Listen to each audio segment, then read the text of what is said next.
I do.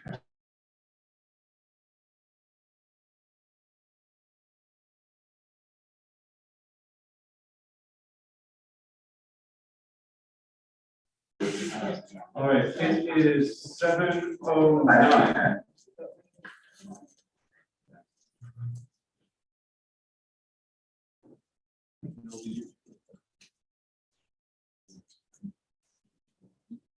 Right, it is 7:09 on the 3rd of February 2022. We'll call to order this regular meeting of the Reading Board of Education. Present for the board in person tonight are myself, Chris Parkin, Stephanie Olson, Donna, and Laura Gibbons. Mike Hoffman is joining us remotely via Zoom. The first item of business on the agenda is public comments. Any members of the public wishing to be heard? Seeing none, we'll move on to board member comment. Any board member comment tonight? Seeing none, we'll jump right into item 4, which is health benefits overview by Brown and Brown Consultants. And we'll invite Jay Fiorella of Brown and Brown to come on up and present to the. Good evening, folks. My name is Jay Fiorella. I'm with Brown and Brown. I've been there about 5 years. I've been working in Connecticut municipalities for over 20.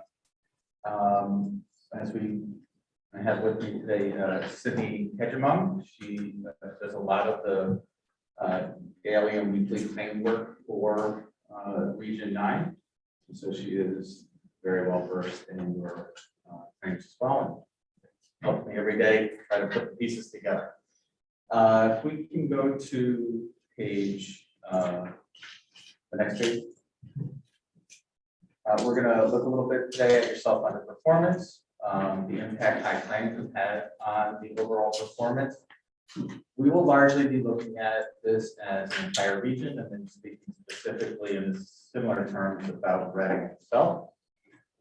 We will look at the individual stop loss performance as well as the aggregate. That's sort of a last minute request. I can get some attachment point and aggregate information into the presentation, which we did do, and some recommendations at the end of the program. Brown and Brown has a very local team. Our team is comprised of the names and folks that you see up here, as well as Sydney and Ryan in our office. This team only focuses on municipalities. They don't have any other things that they're responsible for within our office other than focus on Connecticut municipalities. This is just an insight into how many boards and municipalities we do work with in the state of Connecticut. So we're very well versed in fully insured, self-funded, state partnership, small groups, large groups, union negotiations, and so on. Next page. So just an overview, especially for the folks who might be new to their seats. We purchase our employee benefits, our medical and dental on a self-funded basis. We purchase as a singular entity. So when I say that, I mean Reading, Easton, and Joel Barlow are all under one document when it comes to purchasing from Anthem. That gives us a shared arrangement on the cost of administration, which goes down for every 100 bodies that you have in the plan. It provides us purchasing power also within the stop loss. We're able to use a slightly higher stop loss as we neutralize everybody, and also our experience is shared. So among the groups, so we tend to be able to get a lower stop loss level than any one, or stop loss premium than any one entity would be able to receive alone. However, Reading, Easton, and Region 9 are all responsible for their own claims. So while we get administration as a sort of a pool and stop loss as a pool, we are required to pay our own claims as each entity. Looking back to July 1st of 2012, Region 9 has consistently outperformed the state partnership plan, and in some cases very significantly. We use the state partnership plan because it's a pretty secure benchmark. Everybody seems to know what it is these days. Everybody knows that the rates have been relatively stable overall.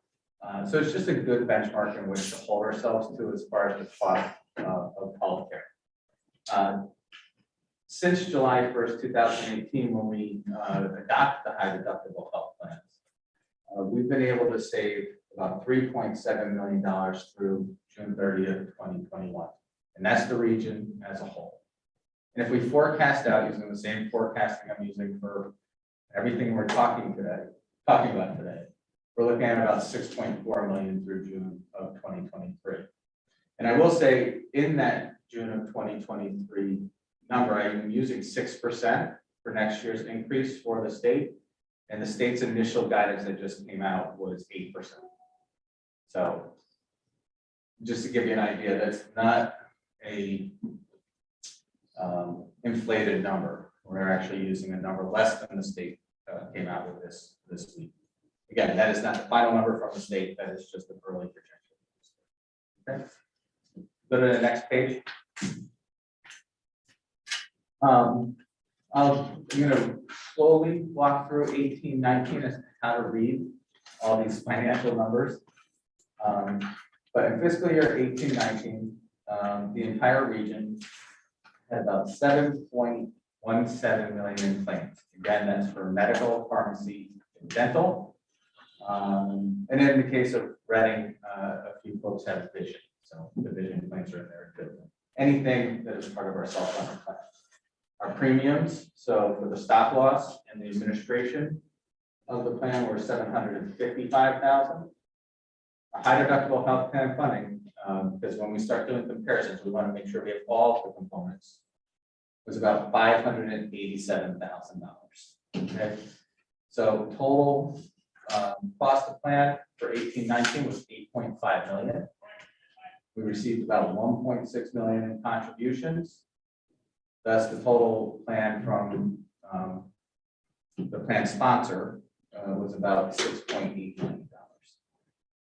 You'll see as we move down to the state premium, that is bolded. So that bold number of 8.9 million is a gross number. So it's in reference to our gross number of 8.519. All right. So our gross number again is our claims, our premiums, our stop loss premiums, administration fees, and our funding. And so our gross cost was 8.5 versus the state plan would be 8.9. That's the aggregate gross cost. That's before you figure out what the employee offset.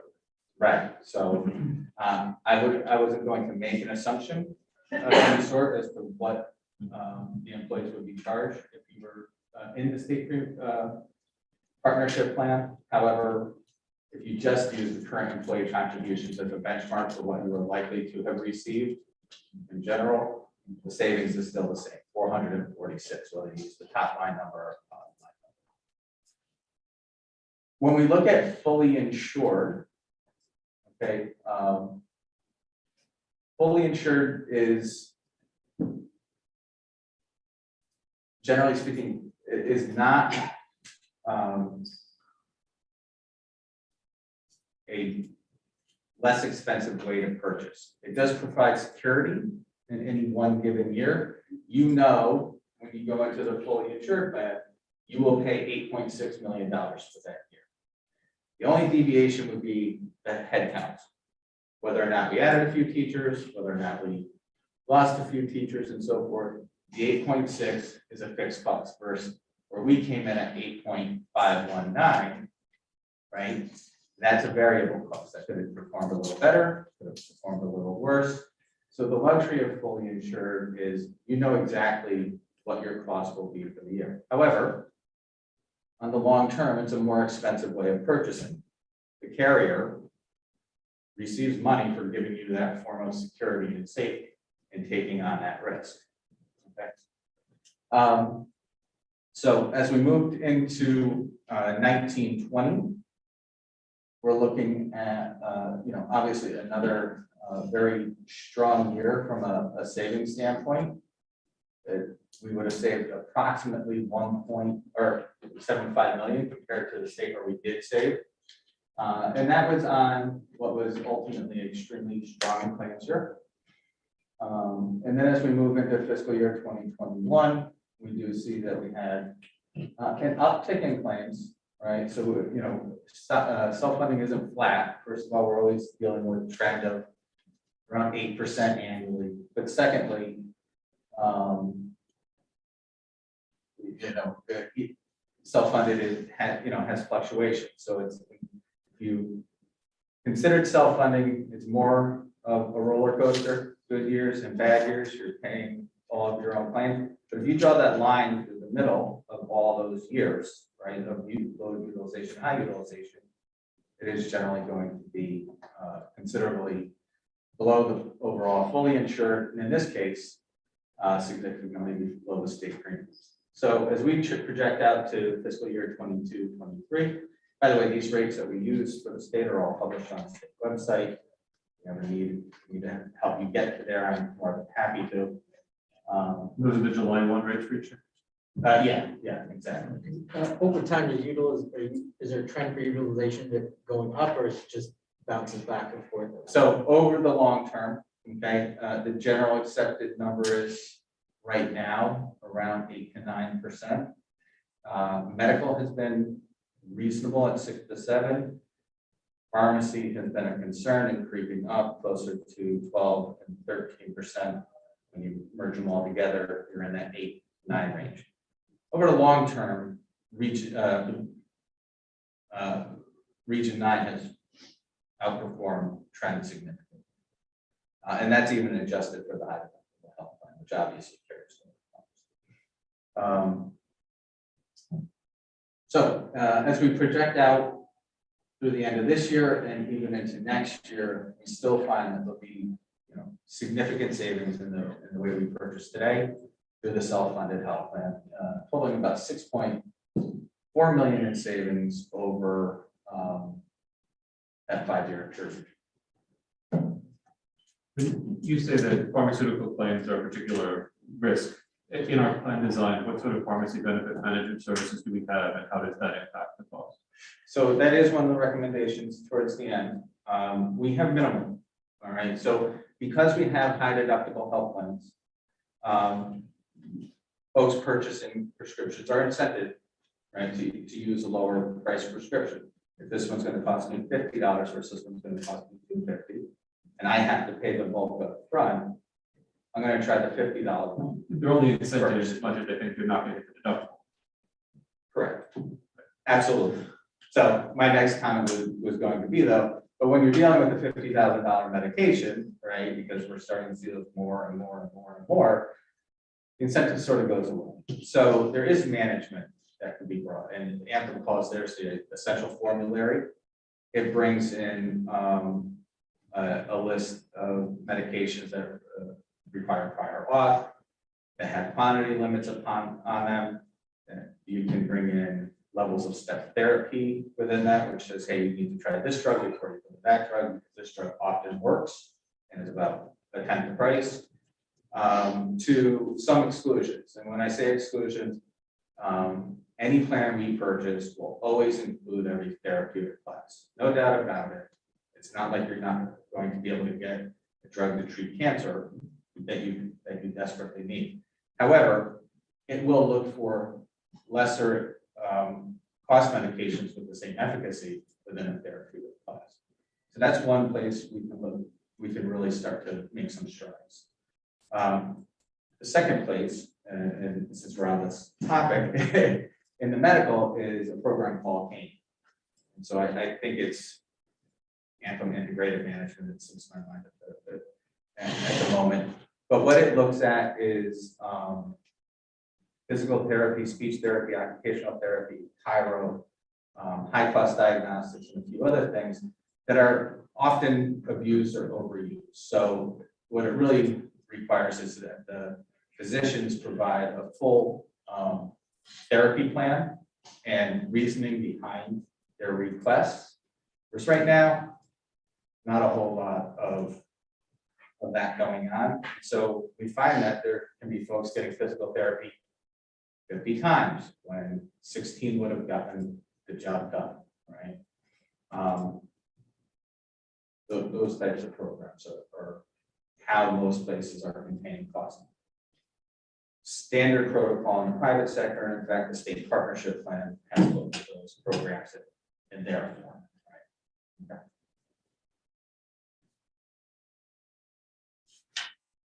All right, if we go to the next slide. Reading has seen both sides of the coin. So back in 1819, 1920, we had successful years compared to the state partnership.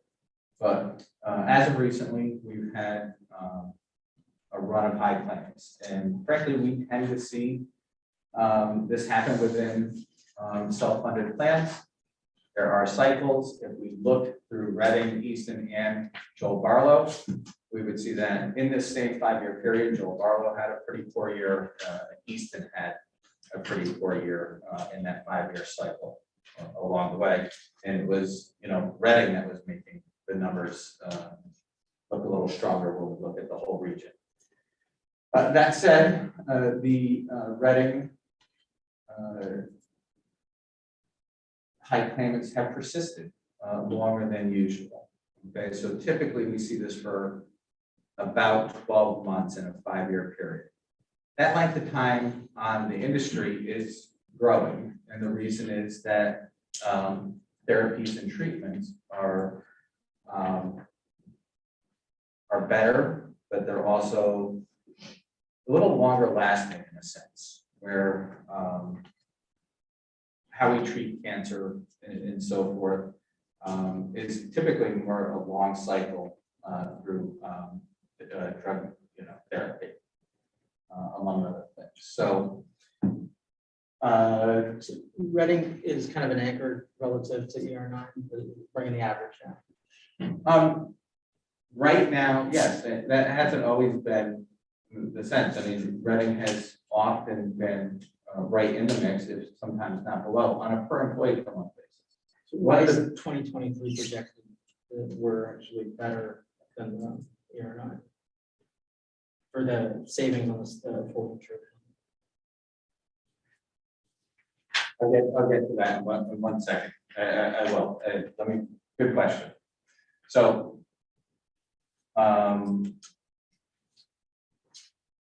obviously, we're running instead of at 12 months, closer to 18 months with some significant high claimants. And we do expect those to subside. They really always do. With regards to, our performance compared to Region 9 overall. Yes, back here in 1819, we were probably below the average. 1920, we were probably right at the average. 2021 and 21-22, that's where our high claimants enter. And our high claimants can have a very significant impact. If you think about our stop loss of $175,000, one single stop loss claimant is 5% of the budget, right? We're at $3.3 million or so. So the fact that we've had several in the recent time period has affected our performance. So I wouldn't necessarily say Reading itself overall has just sort of, walked away with high utilization, but we are contending with a few high claimants. So getting into your question of 2023 and these numbers down here, okay? So the benefit of fully insured, however, is the carrier is giving you a guaranteed number at a point in time, right? That they expect you to perform to. And in this period, sort of, you're talking about this number, right? No, I'm talking the 65,270. So all the other numbers match up to what you're saying about ER9 as far as us sort of bringing down the average. The average for that is 220. It's a loss of 226 for ER9 projected, but it's saying that Reading would benefit a savings of 65. Sure, if you're comparing the prior to- slide here, Yeah, 226. Yeah. I'm just trying to understand the relationship as far as, when we're saying Reading is essentially bringing down the average based on high utilization. Yeah, What that year, ER9, it would lose or projected to lose money on the fully insured plan. right, Reading would save money.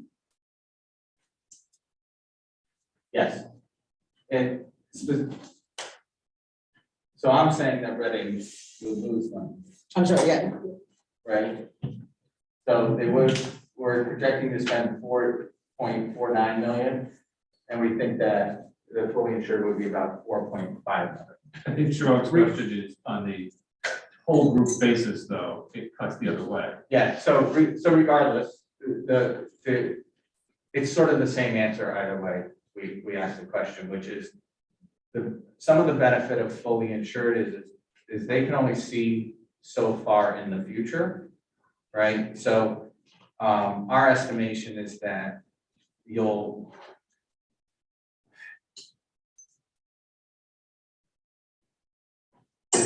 the fully insured wouldn't quite catch up to that projection, and therefore the fully insured would be a little less. Does that make some sense?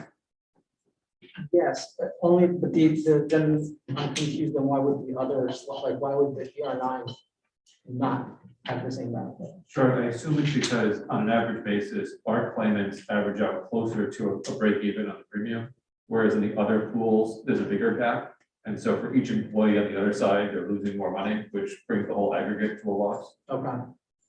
Correct. Correct. Thank you. Sorry. Okay, so one of the questions posed to me, and I want to make sure I get it right out here, is fiscal year 2021 versus 21-22 only goes up about 2.5% versus from year to year, right? And I'm saying, hey, but there's bad claims, there's some tough claims experience in here. Jay, why are you going down why does it only look like it's going up 2.5% over 1 year and then 10% the following year? And I thought it was a really good question, so I wanted to take a moment to point it out, which is at the end of the day, we are looking at snapshots in time, and generally speaking, we're looking at 12-month claim periods in time. So, the better way typically to look at self-insurance is on the longer cycle, on the 5 and 10 year cycles. Any 1 year, any one snapshot can look particularly good or particularly bad. So I would say to you is, in the modeling that we did, what if we just shifted 100,000 from here to here? Because it didn't happen in July, it happened in June. You would then say to me, well, 3.9 million to 4.1 million to 4.4 million, that's a more static line. And that's really what's occurred in the modeling here, is just the claims right now and the high claimants that we're dealing with. This feels more like it would be towards an average, then it should be more towards an average than looked at independent years in time, because we're just right there on that line. Okay. The other thing to note is that, part of what we do is a lot of our claims right now are in this 50 to 100,000 range. And you'll see that in a minute, a lot of our claims. And when we do projections for Region 9, we typically put in 2 stop loss claims, which is 175,000. You're actually not there with any claim yet this year, okay? But any claim or one claim? I think it's any claim. I'll have to double check for it.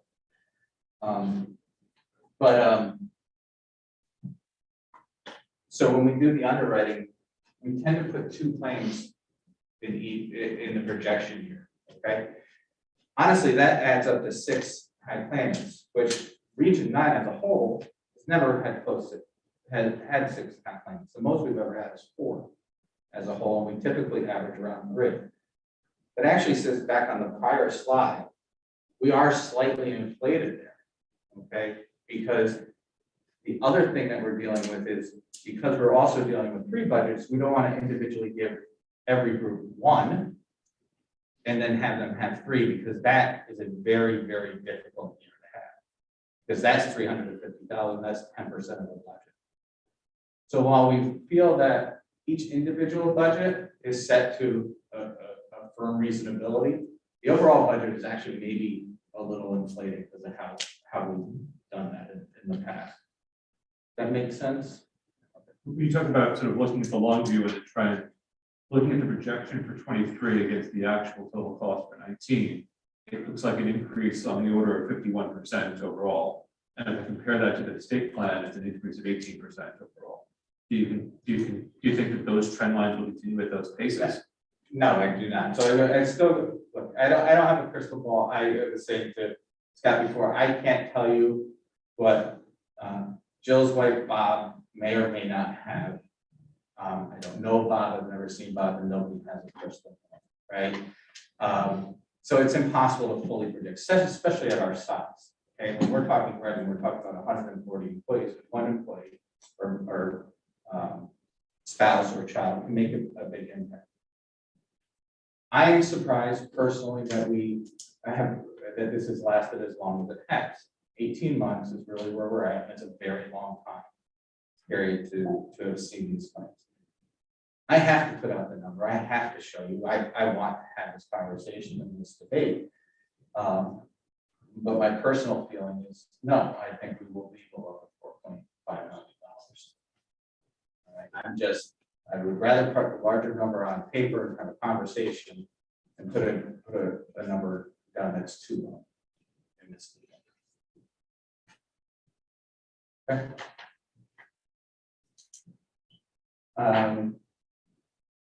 Next, I think we're ready for that. Okay.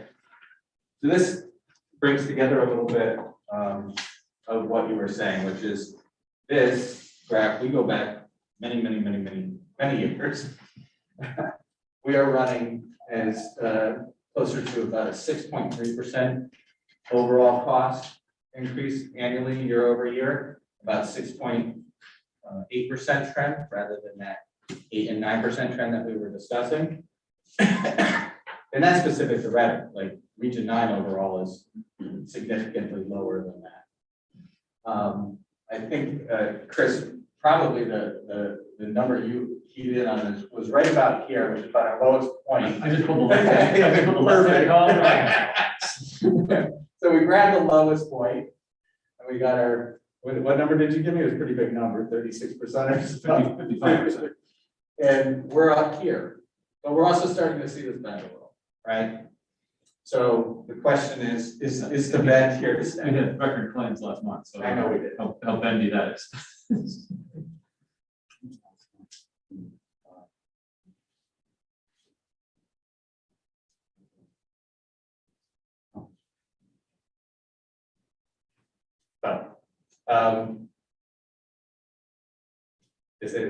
Anyhow, I hear what you're saying, and this actually does go out to December, just we have so many months now in the graph that it doesn't like to report every single month. So the question is, it's fair enough, Chris, is are we truly betting or on? Okay. And for me personally, having looked at this, many cases over many years, we should be betting at this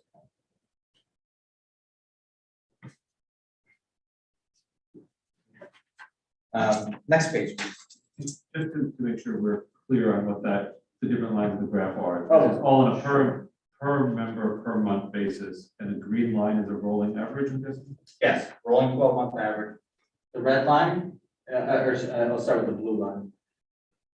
Oh, I see what you're saying. Those usually actually have definitions. I don't, when I transferred it over. I must have lost it. So the blue line, which often you can't see because it's covered directly over by the red line, is the pure monthly claims. Okay, so on a PEPM basis. So if we had $260,000 in claims divided by 140 people, boom, we got our 1,800 or whatever that number is, and it gets plotted at the various months. That's the blue line. The red line is the exact same number minus anything we receive back for stop loss. Okay, So this right here is a pretty good spot to look at. We obviously had a very high claimant here, right? But we didn't pay the full amount. I think there was an issue last February where we had 1 month where we had basically nothing recorded, and the next month or 2 months recorded in the aggregate. And so That would actually. that's why the data looks messy there. True. So It's a little both. it is both, Chris. So the 0 to this is 2 months because we had a 0 here, but still, we did receive significant stop loss reimbursement at that point as well. The green line is the rolling 12 trend line after stop loss is removed. So the number after we've received our. And so we're gonna probably see a little bit of distortion in that in the January, February timeframe too, as it picks up the 0 and drops the 0 in 12 months. So when great point. So this is through December 31st. Right. So we were actually we didn't have You to don't have to adjust the distort. graph at all. Right. We will next month have to come up with some form of adjustment. That will probably look like taking January and February and averaging the two and putting in the same average number. Otherwise, you're right, the graph is gonna look It's gonna look really really crazy, right? Okay. Any other questions? on that? Questions here? It's fine. So next slide. So one of the things we're asked to do is to look at aggregate. So let me give a really brief explanation of aggregate insurance. We currently do not have aggregate insurance. Most cases run without it these days. We have individual stop loss insurance of $175,000, which means any individual's claims that go above 175 in a given year are the responsibility of the carrier. We're responsible for the first 175. For every claim though under 175, whether our member has $100 in claims or 1,000 or 10,000, or goes up to 175, anything under 175, we are responsible for, and that is aggregate insurance. Okay, aggregate insurance caps us in the liability of what our particular plan could pay out in aggregate. So what we have here is in 1819, Easton's claims, this is via Anthem's renewal, were predicted to be about $2.3 million. The carrier, Anthem, lets us know that we go through our work. We often actually differ some from Anthem, and but they say we're willing to provide a cap on your claims of 2.759, 20% above the $2.3 million. That's generally how you buy aggregate, it's in percentages above the expected claims. Aggregate insurance doesn't cost a lot. It's about $7,000 to $10,000 per entity, or about $21,000 to $30,000 for the entire group. However, it tends not to provide a ton of protection because they're shooting for a number that's 20% above what you would anticipate things to be. And again, remember, $1 million claim doesn't really count towards aggregate because that's already stopped by the individual stop loss, right? So only. Can you buy into aggregate without individual? We're getting there. You're all over it. Work it in. So as you can see, in 1819, Reading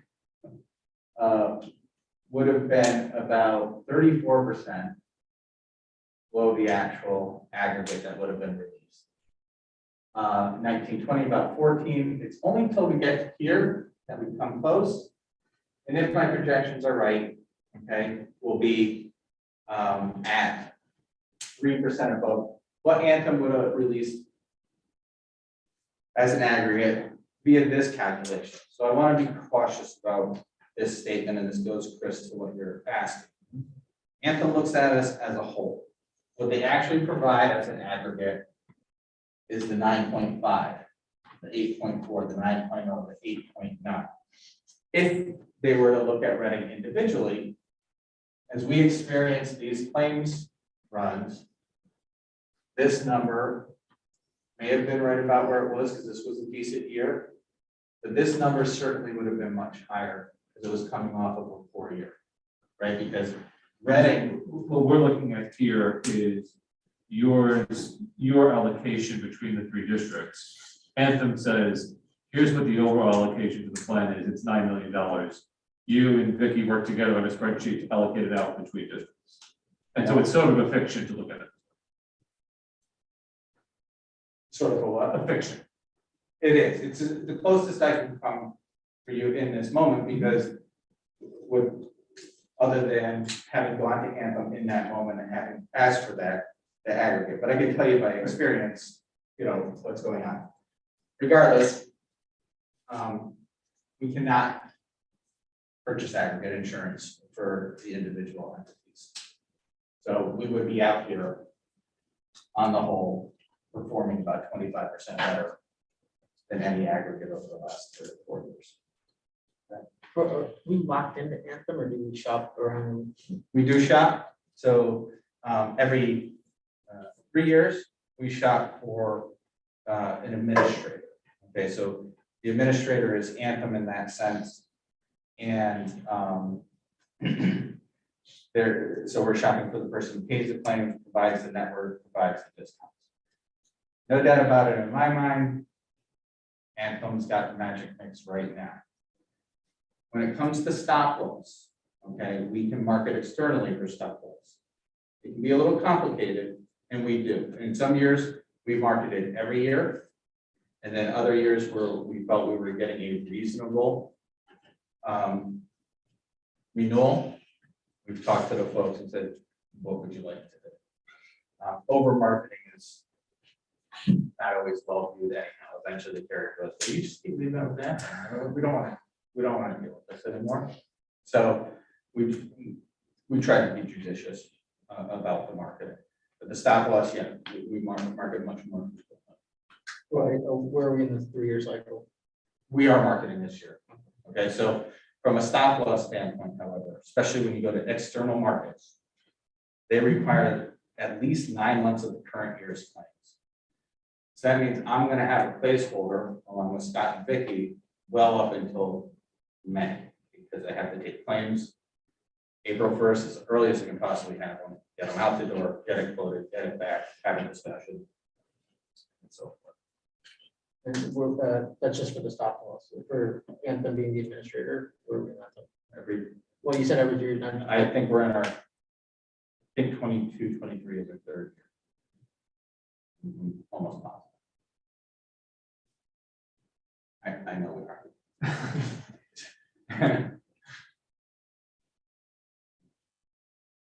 Makes sense as aggregate overall, makes sense. I don't think it's shocking. We've talked Region 9 as a whole is performing extraordinarily. Okay, next. So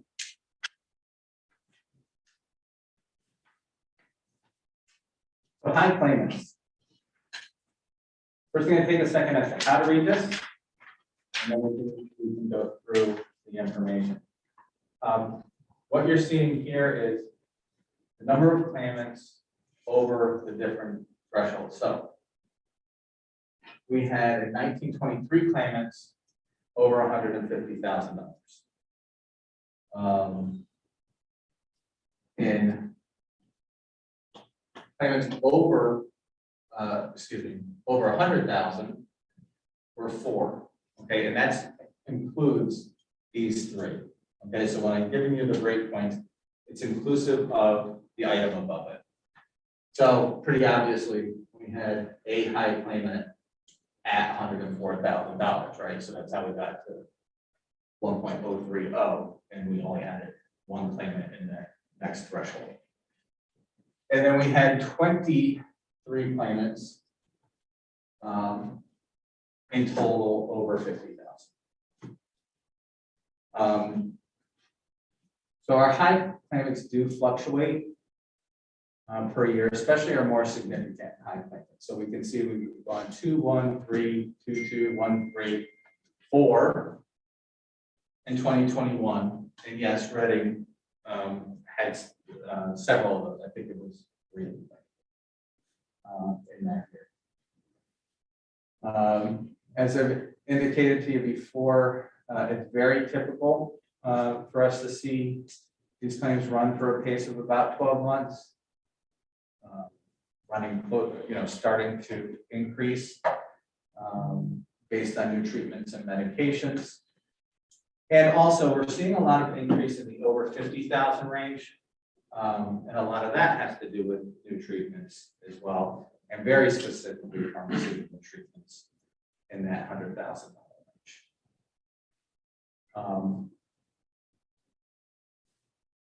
Sorry, I was getting a little scratchy.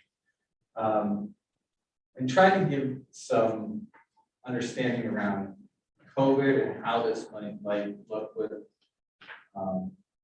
regards to COVID overall. So it's just clear 1920 itself was an extraordinarily good year. But even in that 1920 year,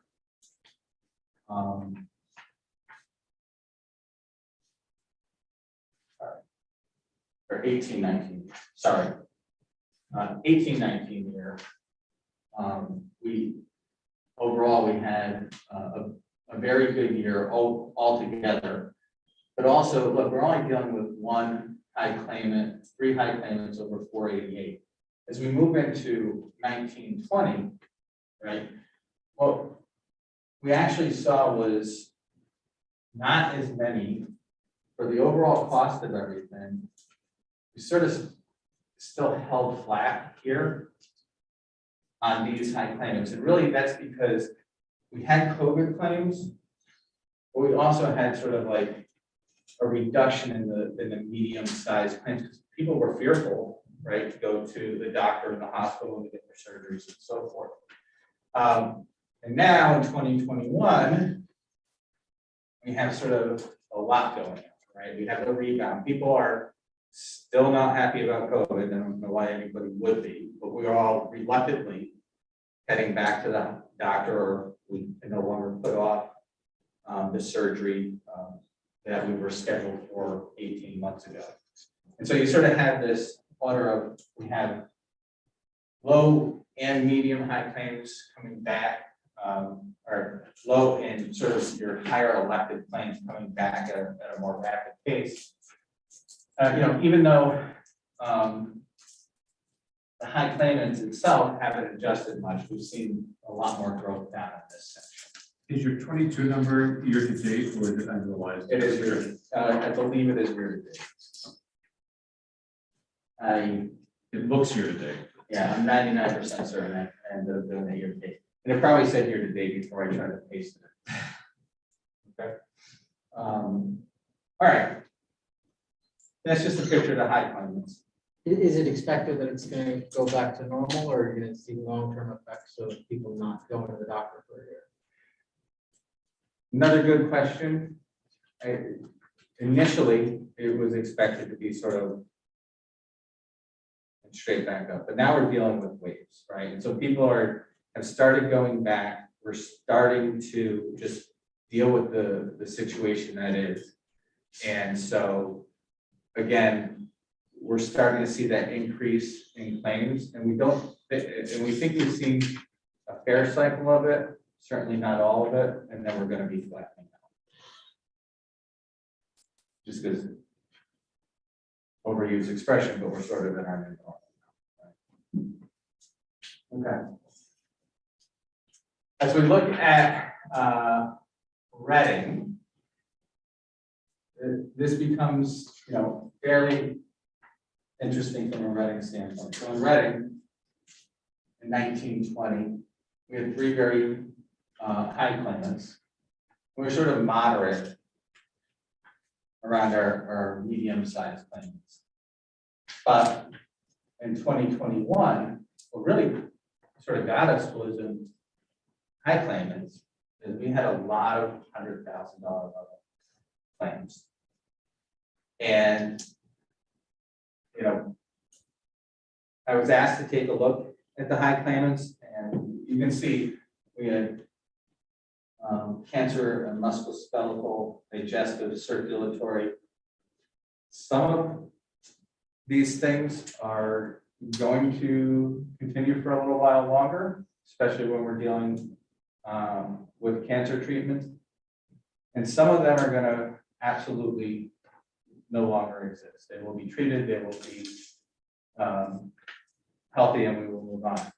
The crystal ball portion is it's hard to say, you know, how many more $100,000 claimants we might have from other from new individuals. I looked at the high claimants year over year, and so from 19 to, I think it was 18 to 19, one repeated. From 19 to 20, one repeated, but it was a different one. And so far this year, okay, so 19 to 20, one repeated. 20 to 21, one repeated, but it was a different one. And 21 to 22, everybody is a new name by comparison to last year. Just to give you a reference of how that's been operating. Right, whether we're dealing with sort of a cluster of folks for whom there's maybe a persistent claim cost of the project. When we're looking at this chart, that's aggregate by condition. That's not tied to the individual claimant. No, absolutely not. And as a matter of fact, just say what I'm going to do. You add all these up, they don't hit exactly 1.8. This is your top 10 diagnoses. Okay, because I added it up 3 times. Top 10. Hey, Chris, I have a question. Can you hear me? Oh, I just lost him.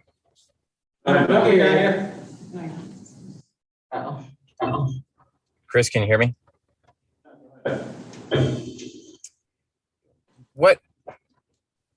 Where does Medicare come into play here? What happens when an employee becomes Medicare eligible when they're on our plan? Right, so really, if you are age 65, which is generally when you become eligible for Medicare A and B, you are still planned primary as long as you're an active employee. Only retired employees would be able to go on to a Medicare supplement plan. Do you know how many employees we have that are Medicare eligible?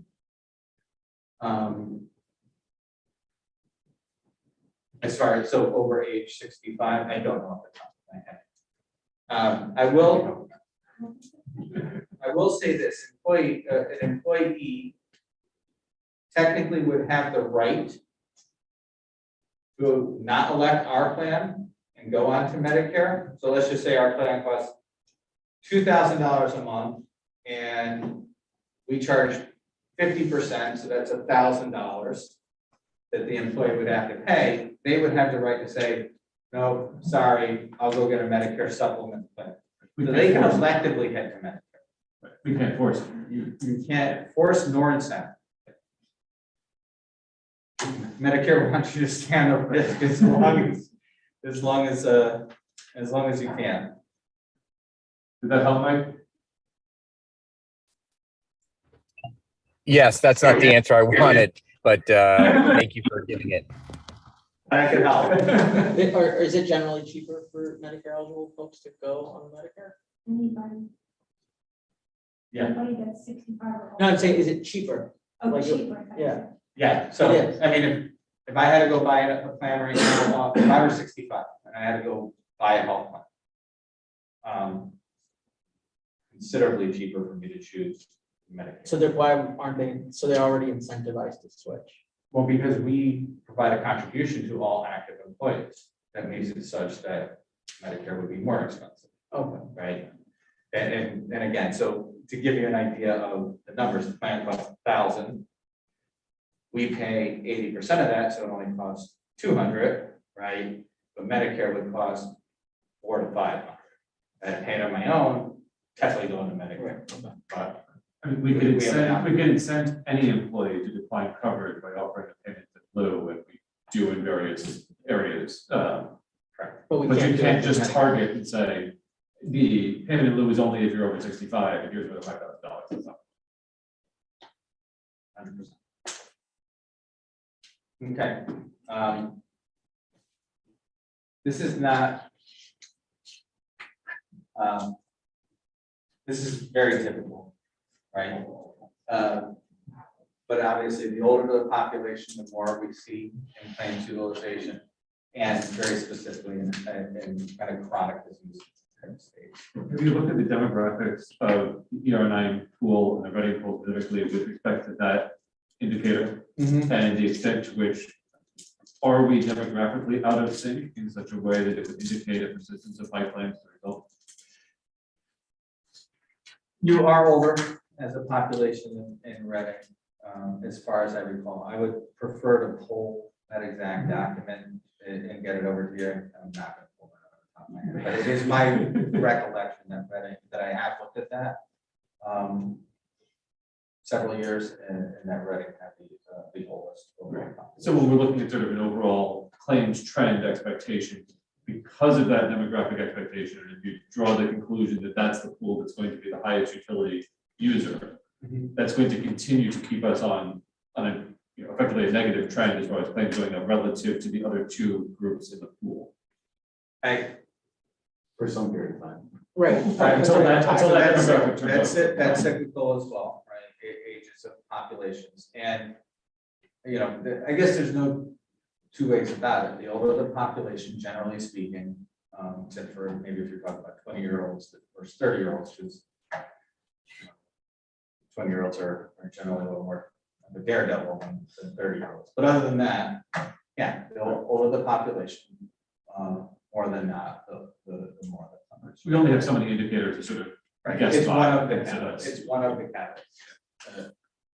But again, this is pretty non-typical.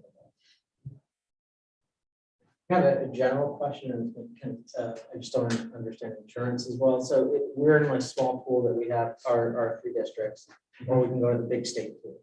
Is there a middle ground? Like, are there 10 districts that decide they're going to do it together to help smooth this out? There are, okay, so there's multiple variations of that.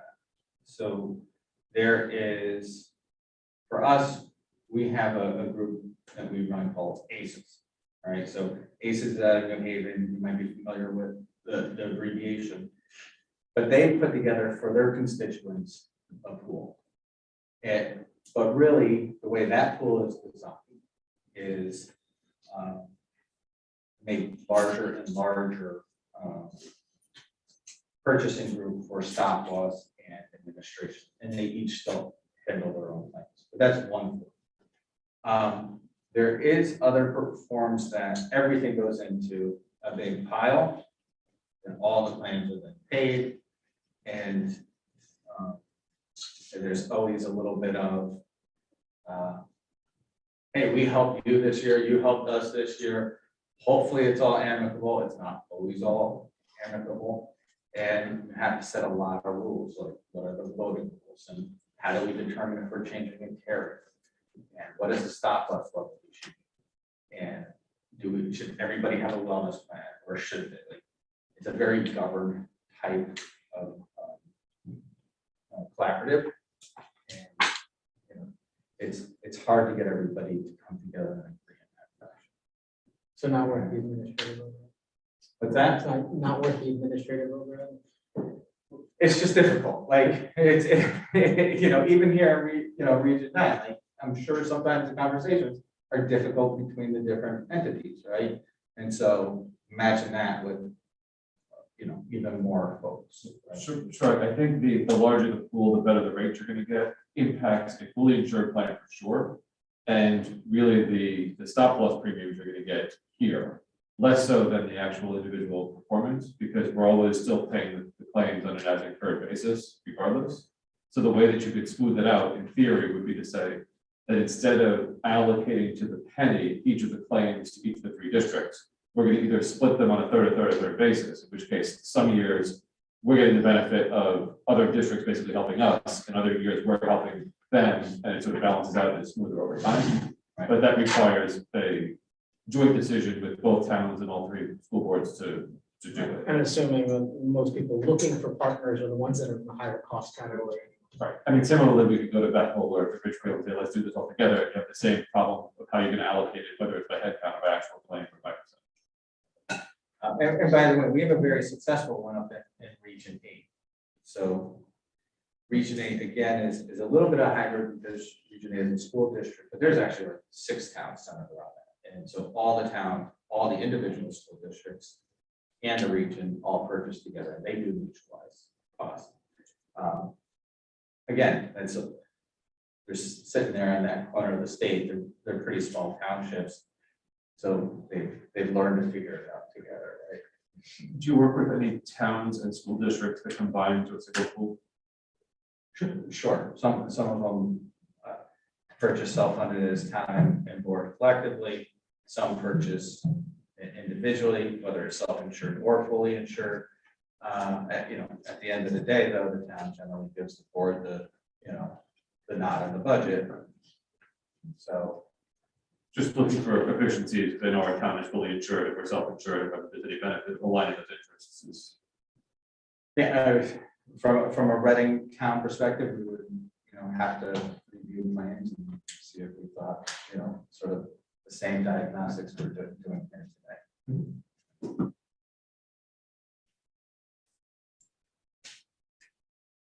All right.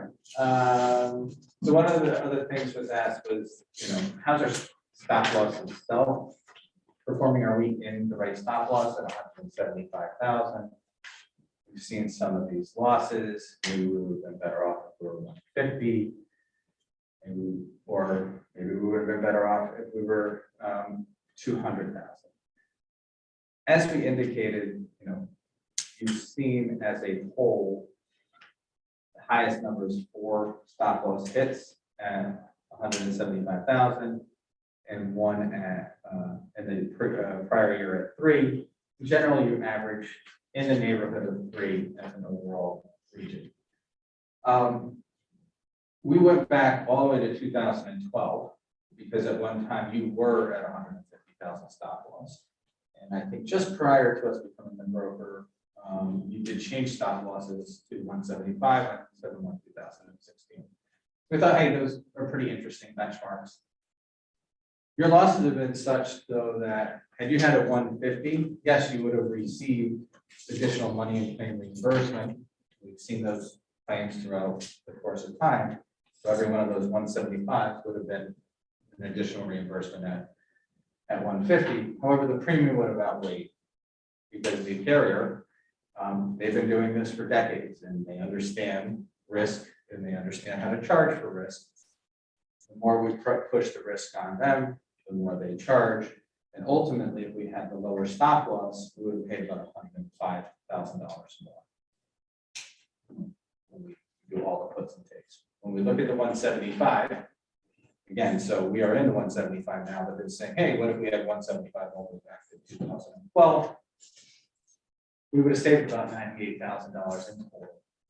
But again, that's across a 9-year period. So we're not talking annually about a significant and if we looked at the 200,000 for the entire period of time, you would have saved about $262,000. And ultimately, unless we didn't do something sort of wild by buying like $500,000 policy and having all of a sudden,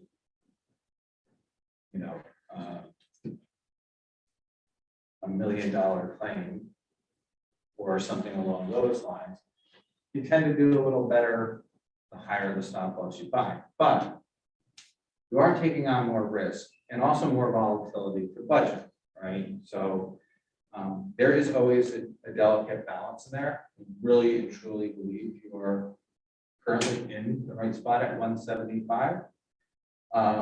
However, the best thing we can do as part of the marketing this year, and you'll see that we have the marketing in here, is we will ask for all three. The word on the street is, in general, don't take higher stop losses because people are concerned about the volatility of high claims. And sure, take a lower stop loss, but the carrier is also aware and is charging significant premium for that. So we will come to you with all of those options and have a discussion. Do we know if in general, people are happier with the fully insured or self-insured, or it doesn't matter to them? They experience the same? From an employee standpoint, Just- it's the same. It's the same. When you start getting into private sector employers, they can start looking to go to federal mandates instead of state mandates. That could be a big differential to how the employees feel. When you start going to TPAs, they might have some more disruptive programs meant to save costs. But in general, when we're talking about Anthem or Connecticut or United, you're in Connecticut and a municipality, talking the same thing.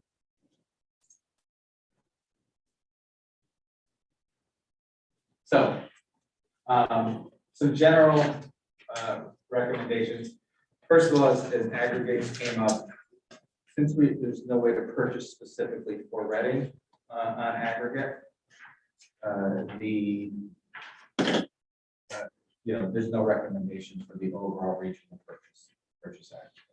We're performing very well. I would overall recommend that all of the entities stay self-funded. This comes from more of personal opinion. I think self-funding over the long term does pay. I think we are in a poor cycle here in Reading. I do feel that we're towards the top of the curve. But again, I'm always going to caveat that with, I don't have a crystal ball. I can't do that. And the other thing that isn't illustrated in what we're talking about is if Reading left, okay, there's two buts actually. The first one is the cost of leaving a plan. So first of all, I have to true up any known claims out there, as well as when we leave on June, if Reading left on June 30th, you have what's called run-out claims. These are the claims that happened in late April, May, certainly in June, that haven't been received by the plan yet and will need to be paid, right? So that needs to get paid off while at the same time paying a fully insured claim premium. So it always needs to be taken into account, as well as the administration. You still have to pay Anthem to continue to do their job for those additional months. The last thing is, and if we're getting serious about the idea of moving out of our self-funded plan, is that your stop loss. So stop loss is purchased in many contract forms. I almost don't want to say them because they're confusing to start with, but it has to do with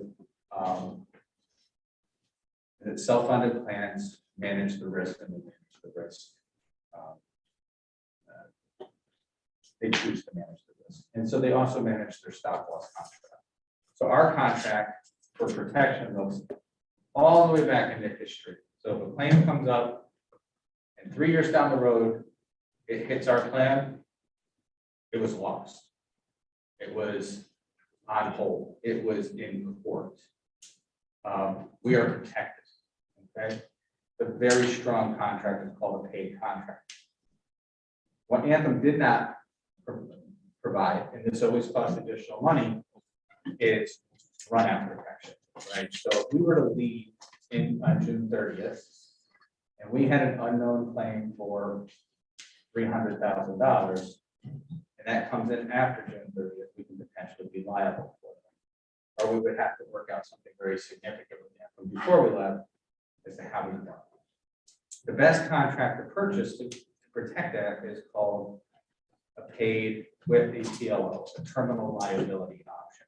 So if and when you're preparing to get out of the self-funded agreement, you really want to make sure that we will want to make sure that we put that contract in place.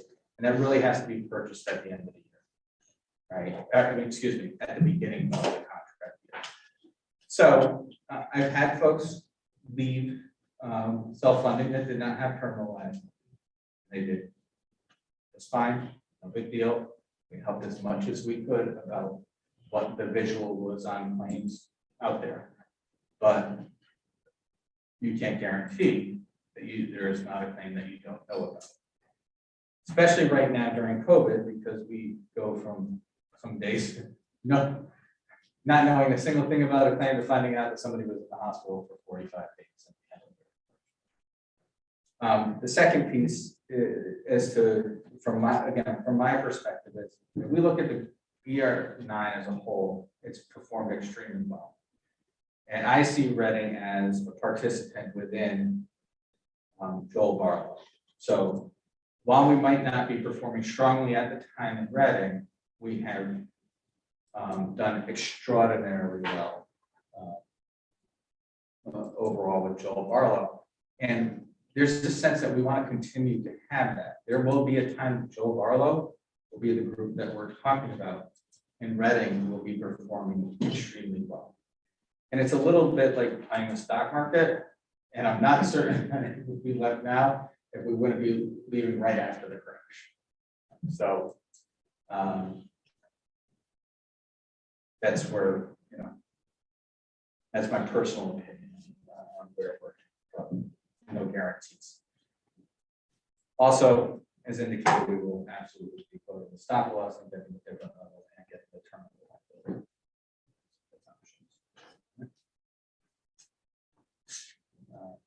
And then, of course, the recommendations we gave you about plan management. Okay. Question? For other places in this kind of similar jumps across the board, is it just the COVID curve kind of thing? Do others? I mean, other districts, other. First of all, 100%. Okay, and almost every, until you get up into the thousands of bodies, you see a more flat line. The smaller you get, the more you see the roller coaster. But if you drew that line through it, it's a better line than you will get most elsewhere, right?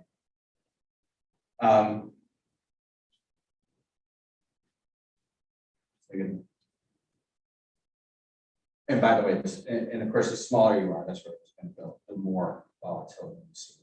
And we, as Reading as a whole, at 140 lives, pretty small for self-funded, or at least, I mean, I've had groups down to 20 that have self-funded. That was a little further back in the day. And so, but overall, 140, still on the small side, strictly volatile. You mentioned something about Anthem and their sort of services for TPA continuing even after a switch, obviously for one-outs and things of that nature. Can you talk a little bit about the program structure with Anthem and sort of what their incentives are to keep costs down as it's structured right now? Very good. So probably the most significant is that Anthem has moved to a percentage of savings network access. What's the percent? Here, I think it's like 1.5% of savings. And that's the, If we had 10 million in claims, yeah, on a sticker price basis, and we paid 5 million, Anthem has saved us 5 million. We paid them about $75,000. we're doing that, right? Right. So they're a partner in. So they are incented to get, the better discounts. Aside from that, and I asked a good question, Chris. I mean, it's tough. It's a little bit of brand, it's a little bit of reputation, and it's a lot about what I can tell you I've seen in the marketplace from cost structure, and I think currently, right now, and it ebbs and flows. It really does. Anthem's, in my opinion, got the best deal out there. And that really has to do with how they discount claims and how they manage claims. And so when I look at PEPMs overall, and when I move a case to a different carrier from time to time, I'm telling you, overwhelmingly right now, the result is that Anthem's performing well. They did a great job when they changed their own pharmacy. So we used to be with them as part of Express Scripts. They had a very poor deal. And now we have Anthem's Pharmacy. Sorry? It's in Genio. Ingenio RX. Thank you. You saw me struggling with that. I'm getting a little hot. And so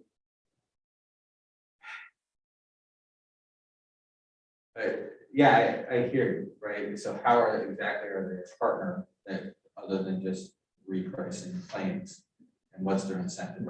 And so in your example, on the $5 million sticker price that they say, forget about it, it's $1 million. They're going to take their piece. Mhm. My two questions are, is their piece capped so that it's there's a fee cap, so it's not, I gave you $100 billion claim, so you can make $1 million fee. And That's exactly what I said to them. No lie, that's exactly what that's what I said to them. So when they first issued this, and we've never suffered from it. When they first issued this, there was no caps on it. So number one, there's a $5,000 cap on any individual claim. So, but number two is we did have them, when they came across with this idea, put a cap on the per employee per month that we can be charged. So, yeah.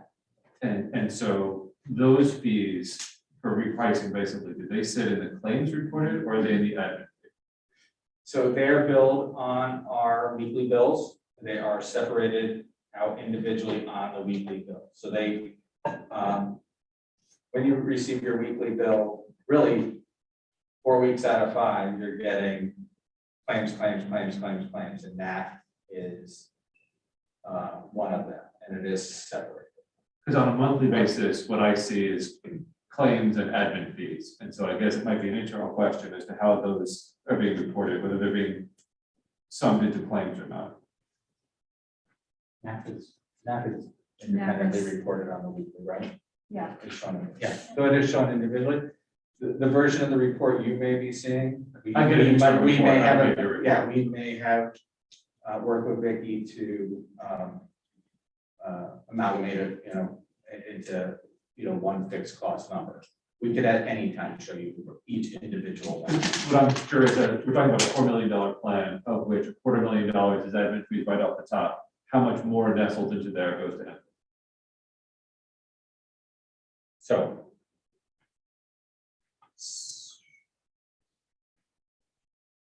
I'm not gonna remember off the top of my head. I mean, I can simply get back to you.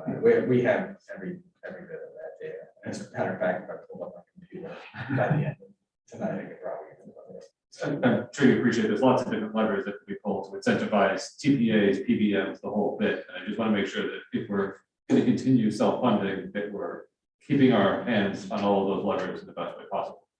100% agree with you. There are profit centers that I probably am aware of advocates. No doubt about it. It's how they make their money. It is our job to keep them below and hopefully significantly below the average, right? To know enough to make sure Region 9 is getting a better deal than anybody else. So it really is. The other side of that coin is the subrogation side and whether incentives are subrogate. So they get a percentage of that. And ultimately, that's a little bit of a pass through too, because that doesn't exactly touch Anthem's hands. That goes off to another law firm, talks to another law firm, and eventually gets back some dollars. Subrogation is a tricky slope because generally speaking, not always, some of those claims are under stop loss. So what they are able to get back for you you do sharing. But sometimes when it's very large claims, they get back money, but they've already stopped you at 175 and they've paid all the difference out here for another 200,000-300,000. So they end up getting. So it's a $500 claim, they subrogate collect 300, we're not gonna see a penny, because they're gonna say that it's the last 300 that they overgave. I'll just say we are actually currently having that discussion with them. But their position is, yeah. But, you know, that we use that to keep stop loss levels lower. If we didn't get that, if we just give you back 175 of the 175 you paid. We only get 125 of the other 350. We're just gonna raise your rates. So we are in that discussion, but Do we have any sense of their history with subrogation of our claims? of your claims in particular, you know, I can't pull it off the top of my head. All I can say is there's currently one that we're working on. And just to give you an idea, that thing is 3 years old. So it takes time. And I assume whenever there is a recovery like that, it just nets out the monthly claims report, and so it just. So well, you're being generous to Anthem. It. I don't know that or any carrier. I don't know that I always believe that it's so. You're definitely always going to get your money back, right? So that is actually communication. That's communication between our team and Vicky, right? And Vicky's team. Like Vicky lets us know if she's heard, you know, of something that might warrant investigation, right? And we will go to Anthem and we will discuss it. Right? That's one of the best ways to know to ask the question. It doesn't, and everything that we get, it just doesn't pop out on the page like, hey, we've been working on this for three months and we're, you know, it's not that forthcoming. Do you know what percentage of our participants actually hit the deductible? The like $3,000 deductible, Yeah. the $4,000 deductible. I don't know off the top of my head. That is absolutely a report I can have pulled on. So I'm curious, I have also a personal high deductible plan, and some years I almost always hit it. But some years when I'm not gonna hit it, I end up using like GoodRx for prescriptions because it's actually cheaper out of pocket. Absolutely. And I'm wondering, you know, is that strategy something that we can play with? I mean, I think Mark Cuban's launching something, cost plus prescriptions. That's supposed to be gonna lower the price for and access for a lot of people. Is that worth looking at? Or I don't know how much of the insurance cost is actually we're paying as far as prescriptions go. And that sounds like a two-part thing. One, marketing that as an option to employees so that they're aware of that. And two, talking about carving that out of our pharmacy. Right, yeah. So it is a marketing campaign. Just knowledge that these things exist. I've used GoodRx before. It was actually it was something else, neighborhood, something another, but it was a discount program. Yeah, I didn't know about it a couple of years ago. I was paying $200 something, I get $6 at Costco. Literally, that was shocking. Pretty right on, you know, to what's going on. So there is,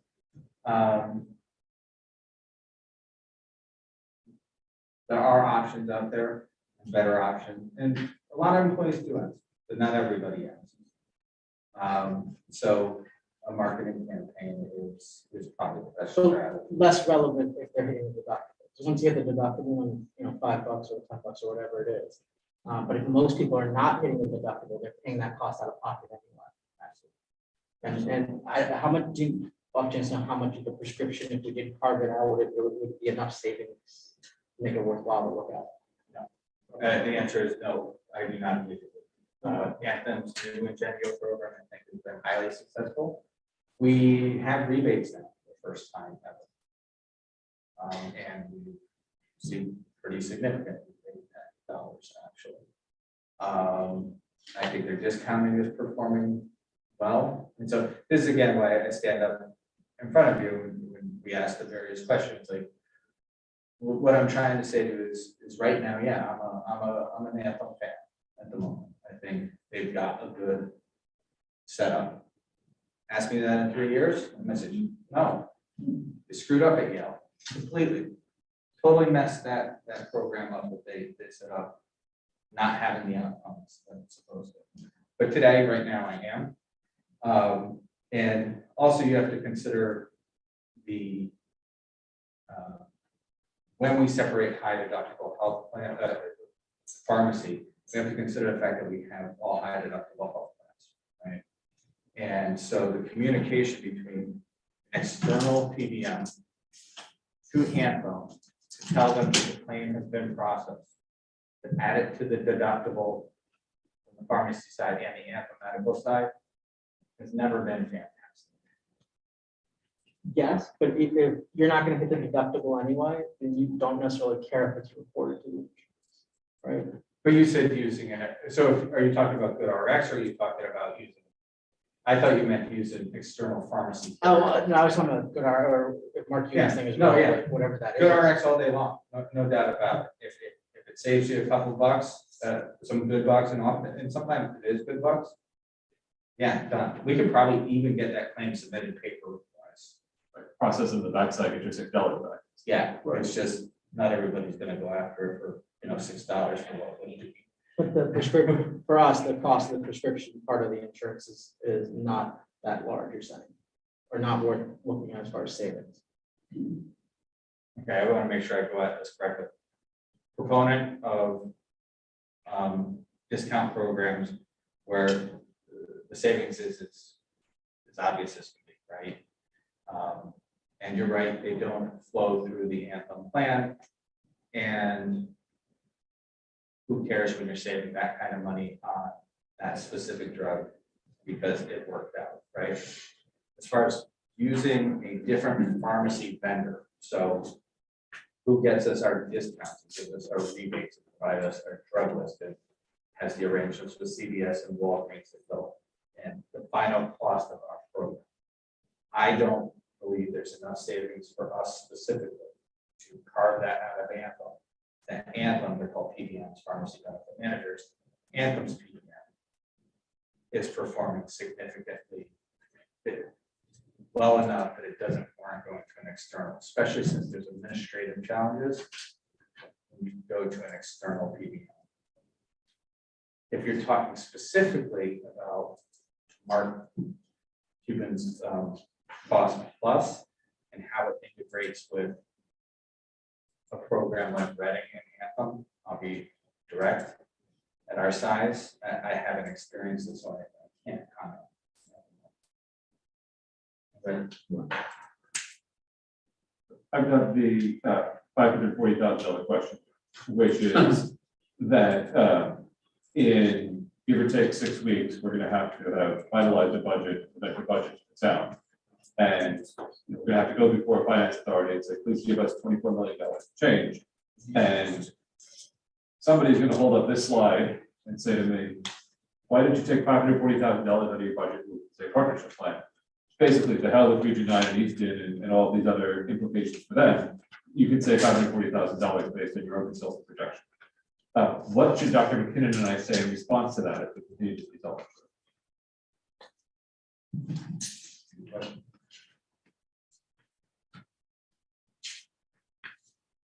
again, there's a little bit of, if you feel that you've done everything you can to set up the arrangement properly. Okay. The long term for Reading should be successful, but we are small and we do have to weather certain storms. I personally, over 5 years, to potentially be projected at 400,000 of the state. And we're talking about $80,000 per year. I still think that we have the capacity to win over the long term. I really do. But I do have to prepare you for the situation that, next year's budget could be messy. I'm more concerned about this year's budget and I put that out on paper than I am actually next year's budget, right? Because I do think this is going to come to.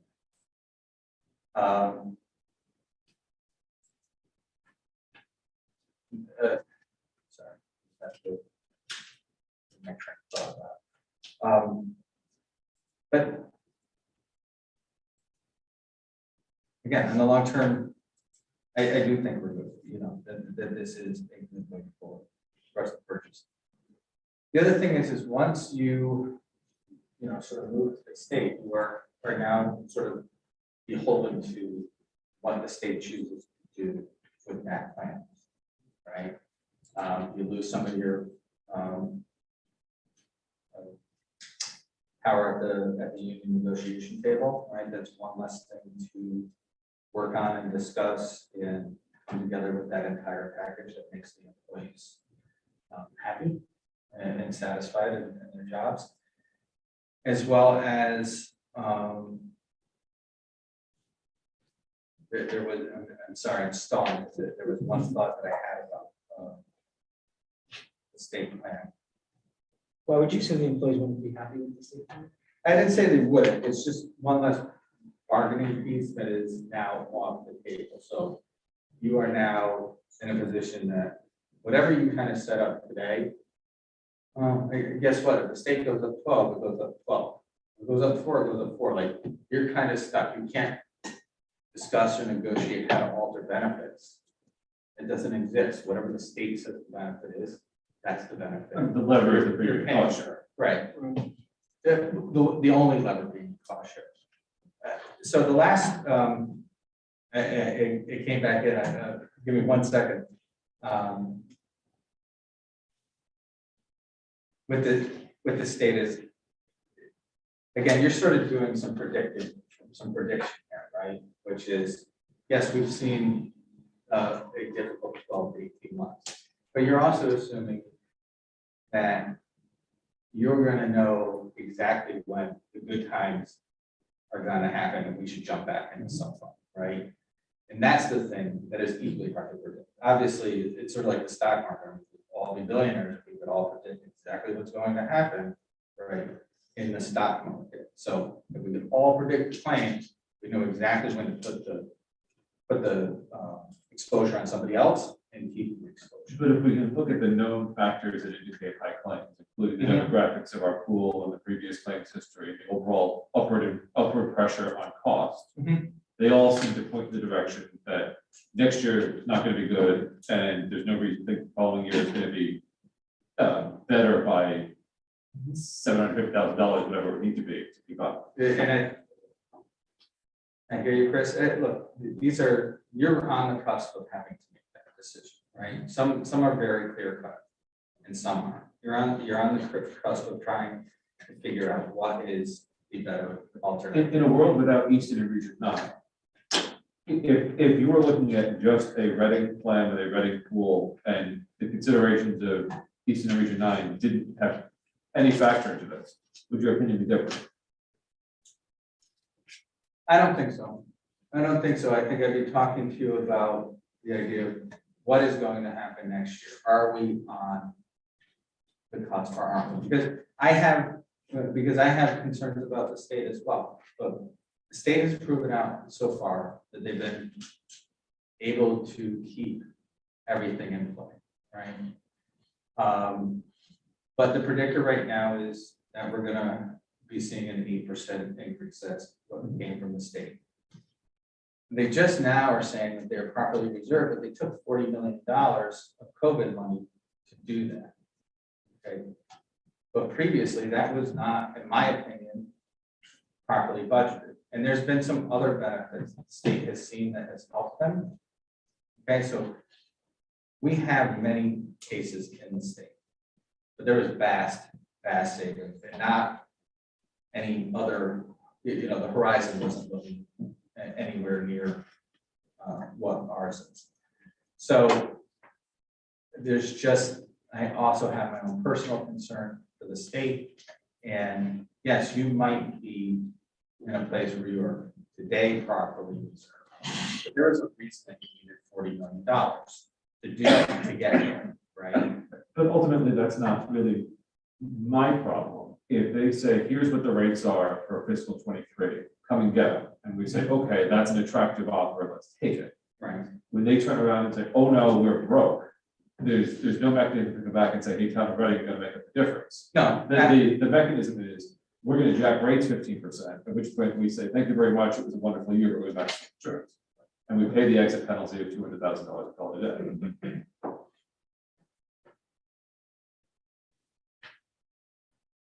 true, but how do you know if the self-insurance is going to be less than whatever that state increase was?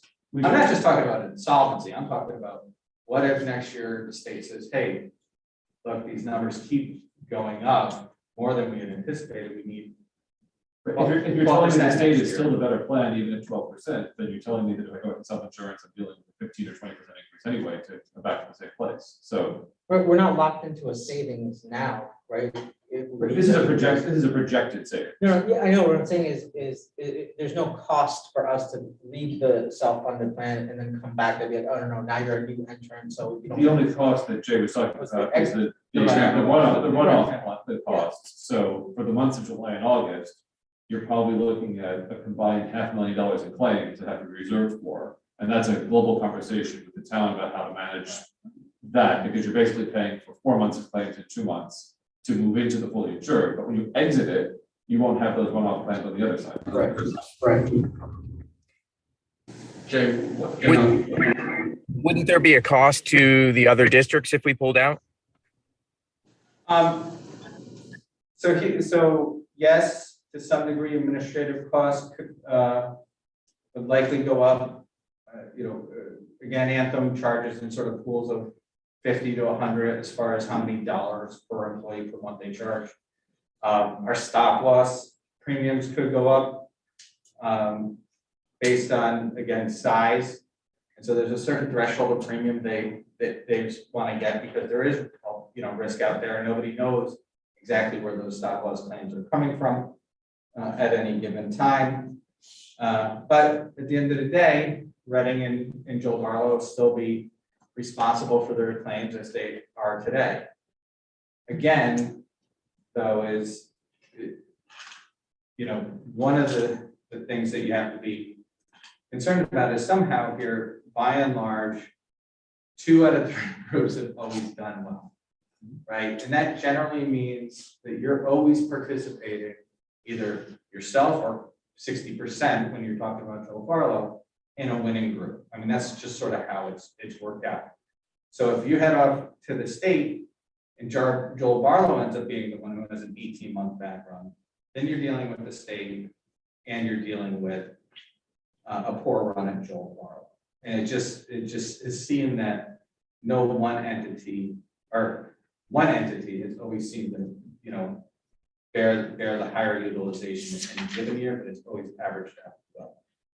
Except for the last 5 years, we're dragging them down, right? So they would theoretically, if the trend continued as it is now, they would save money. They'd be happy to see us. Yeah, exactly. From an underwriting perspective. Why would that be? 'Cause they're- If all of the claims are leaving, then they're a healthier pool. Right, But their claims will still be their claims. right, but right now they're pooled with our much larger firms, right? As far as I know, you pay your individual. I think what he's talking about is from an underwriting perspective, the attractiveness of the pool. Yeah. So 85% of your cost comes from your claim. So could our premium go down? Just the stop loss portion of the premium go down? Some degree if Reading were out? Yes, possibly, but we sort of showed you right now, it's not an ultra high claim problem. It's a $50,000 to $100,000 claimant problem that we're experiencing. Yes, there was a high claimant.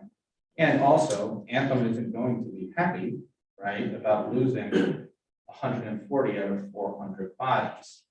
And what it costs to do what they do, and the profits that are required to make.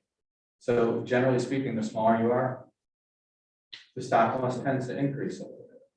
I guess another way to think about the pool is the total number of members and what the average per employee per year or per month is. And once it tips over, $23,000-ish, maybe you average the 3 premium rates.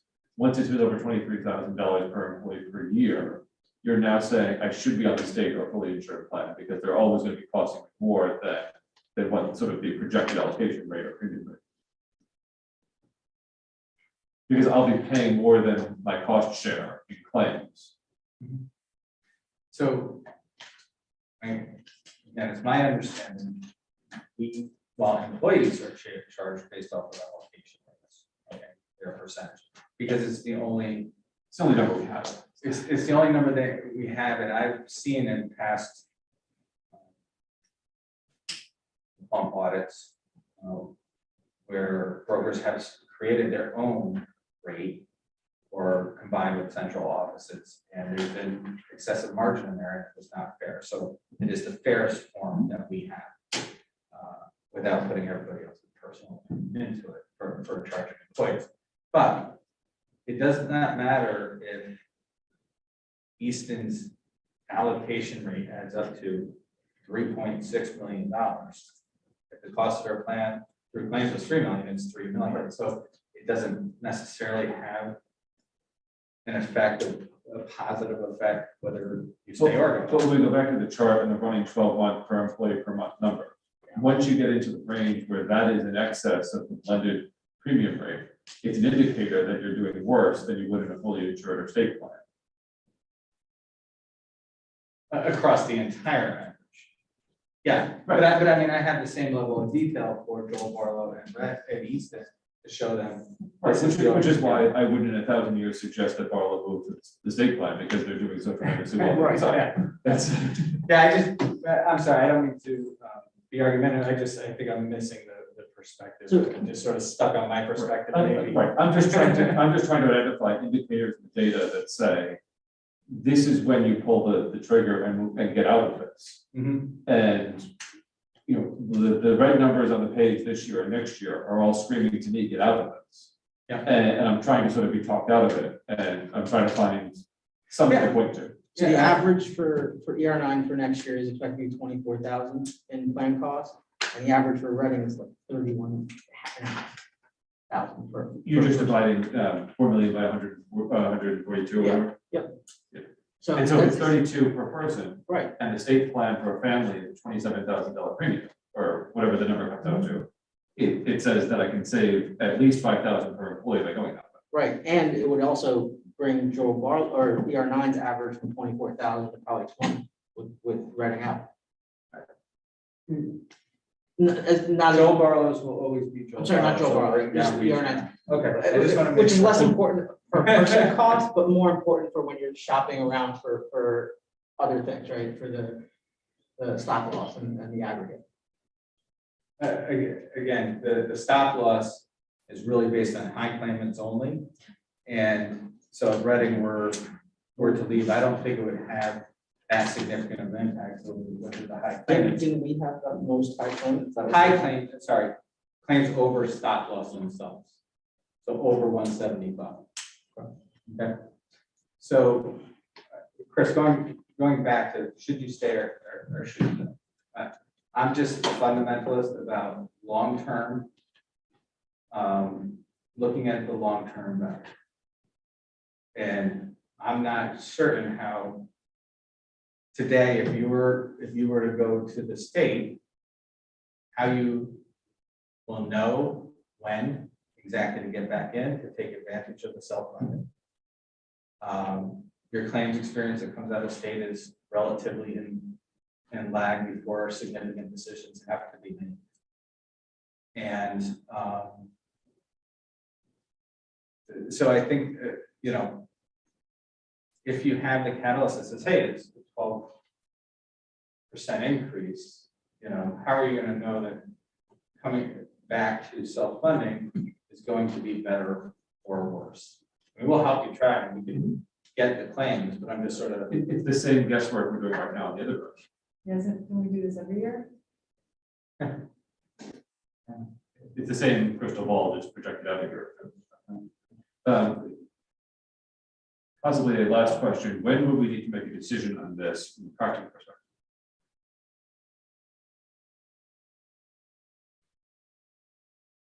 So you're gonna need to inform your unions. Right, so you have to go through an entire process, and I would anticipate 90 days. from start to fruition of, discussions. So,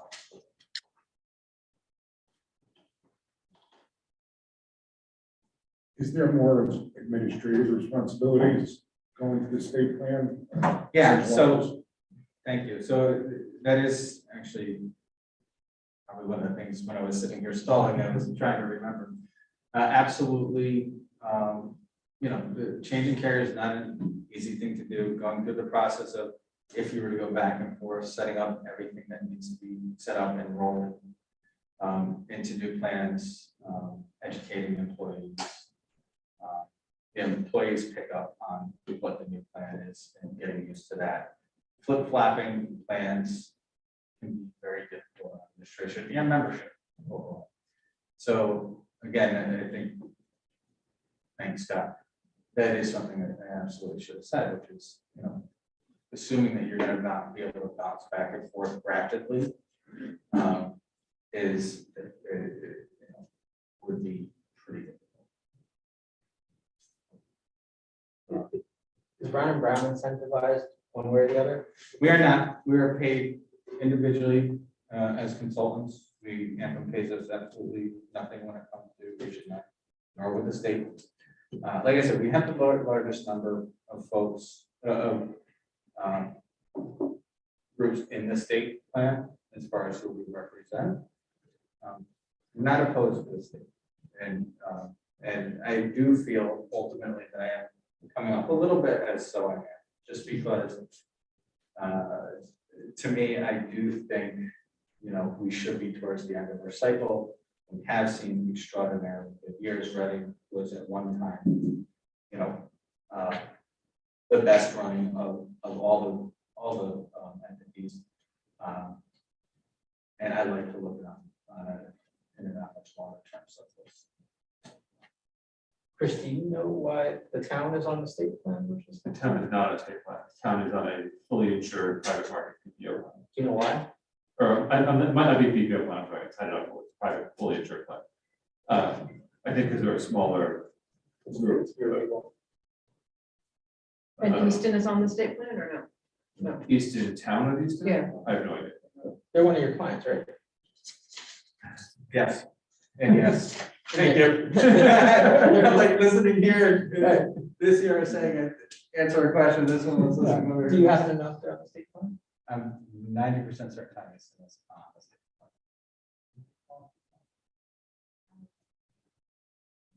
plan. 80% certain. Enrollment in the state plan has gone from something like 40 units to 140 units in 3 years. So it's growing considerably recently. Any other questions for Jay, who we've been bombarded for almost an hour? I get to do this only usually once a year. It's been at least 2 years, so, and I'm happy to provide as much information. You guys know that.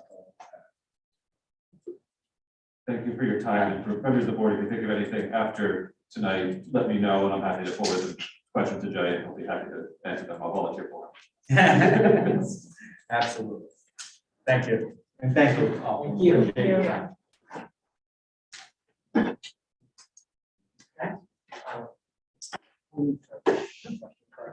Sure, well, we're in session, somebody has to hear what you're saying. Oh, I'm sorry. I'll write it. Okay. Sorry.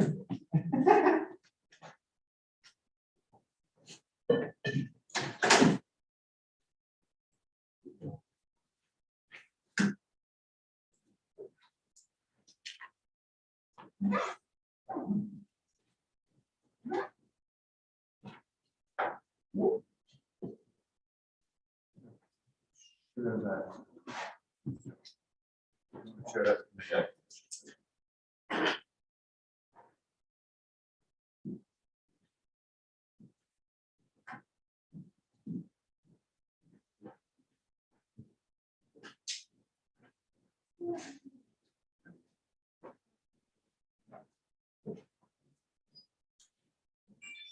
We all digest that information. We'll pass it over to Dr. McKinnon, who has some updates to present. Okay, thank you, everyone. After meeting on Tuesday, we had some homework and we have some updates for you. So I'm happy to talk about some of those updates now and then resume our conversation about where we were considering some budget reductions at this point. Just to remind everyone and for everyone watching at home, you can access all of this information on our budget website and ask questions as well. These are the budget reductions that we were talking about on Tuesday. Just to remind everyone, superintendent proposed budget was a 4.94% increase. And we have, and you agreed to take the following things out of the budget. First of all, we modified the transportation contract from 3% to 2%. We purchased 75 Chromebooks out of ESSA funds, removing those Chromebooks from the operating budget. We are not moving forward the midship custodian recommendation, which included a reduction in CT MERS. And we also removed field trips from the operating budget as well. That does not mean we're not cutting field trips, it just means we're going to continue with our past practice. So in making those changes, we've gone from 4.94% down to about 4.38%. However, I wanted to bring you up to speed on a couple of other changes that we've made as well. So we were able to adjust some facilities contracts, and those adjustments have been included in the budget summary. If you recall, we talked a little bit about water testing, and we're able to remove some water testing funds from the budget. And initially, we talked about Chromebooks, where ESSA had ESSA funds we targeted in the grant, the idea to purchase 100 Chromebooks.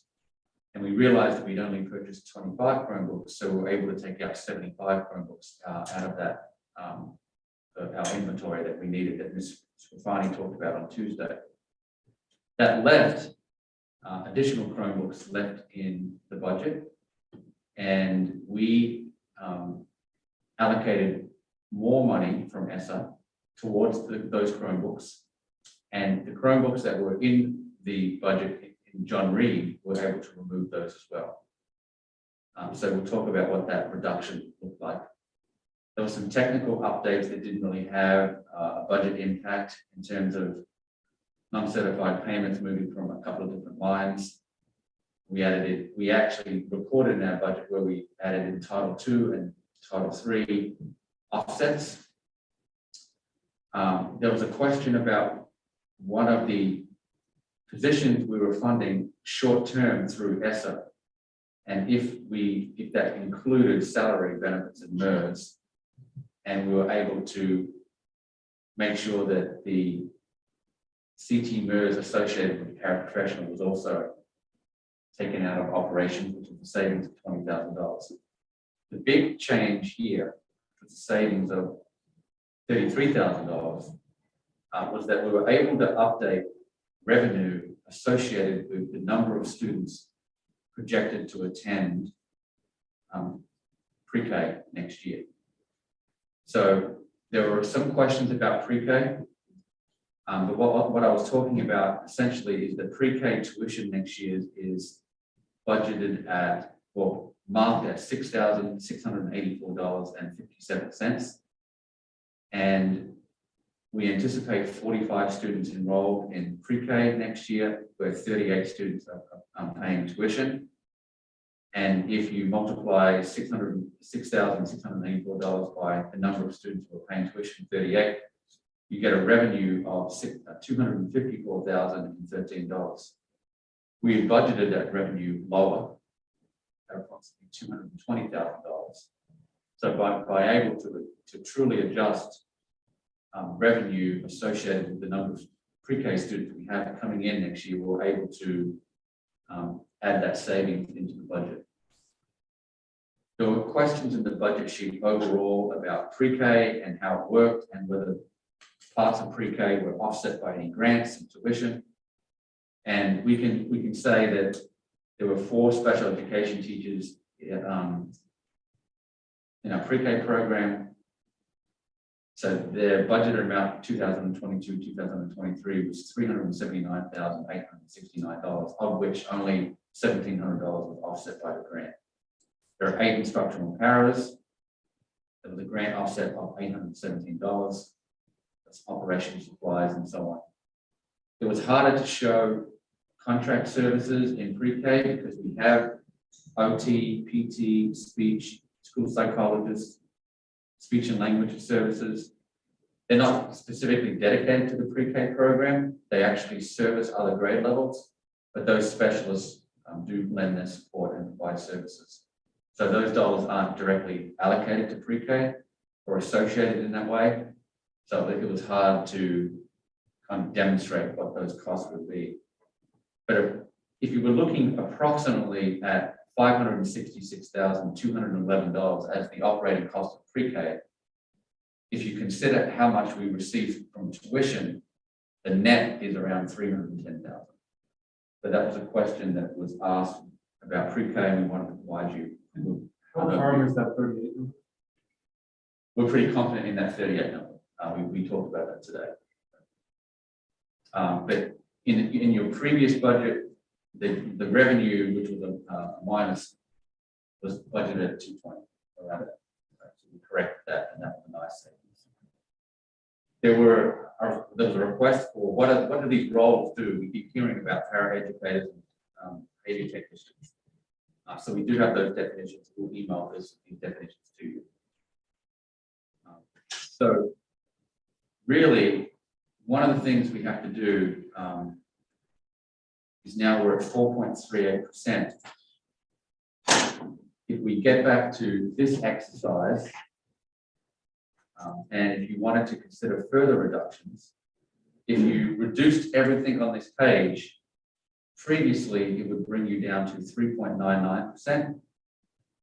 However, we can tell you that because we made some adjustments with pre-K tuition and some other minor contract change, that would now bring you down to 3.87%. If we took everything as possible budget reductions. That's the difference in that slide, 3.99 to 3.87. You know what the percentage changes if we switch the health insurance to the state plan? No, I do not know. I don't have that data. 4.94 versus 3.87, you know what that dollar amount is? Can you say that again, Joe? The 494 versus 387, you know what that dollar amount is? 494 down to 3. I can tell you 4.94 down to 3.99 is $219,948. So that is a reduction of so almost a full percentage point, and about 219,000.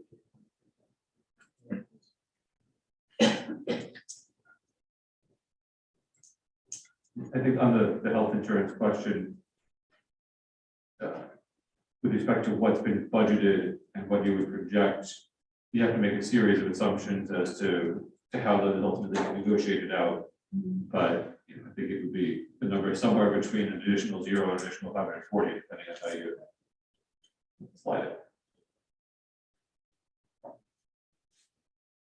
Are we going to talk again on insurance after tonight? Yeah, I mean, I'm happy to continue the conversation and get people's impressions right now. If people have thoughts right at the moment. I think it makes sense to switch. It does make Yeah, sense. to the state plan. I have some questions about the pharmacy stuff, but that's a separate tangent. And for what it's worth, I have asked the first selectman to ask with respect to other towns in Westcog, the Western Council of Governments, for what groups they are aware of that have moved over and what their experience has been as far as positive, negative, or different. And the preliminary information seems to be that the groups that have moved recently is generally positive. From an employee experience perspective, which I think is an important piece of all of this. Are employees currently happy with the plan, with the self-funded plan? Vicky's the one whose phone rings. It's a problem.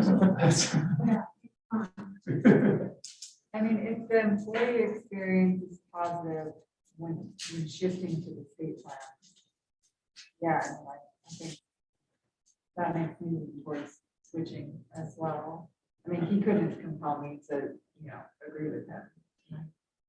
It fixes a number, which has sort of its pros and cons, and as much as you can say, next year I know that insurance is gonna cost me $3.95 million, period, net of whatever I'm able to cost share with employees. Yeah. And that goes on the line and that gets paid, and whether we have 0 large claims or 50 large claims, that's what we're paying. And in past years, we've sort of come to the conclusion that because going in that direction was going to be a cost increase, it wasn't worth the increase to buy out that risk.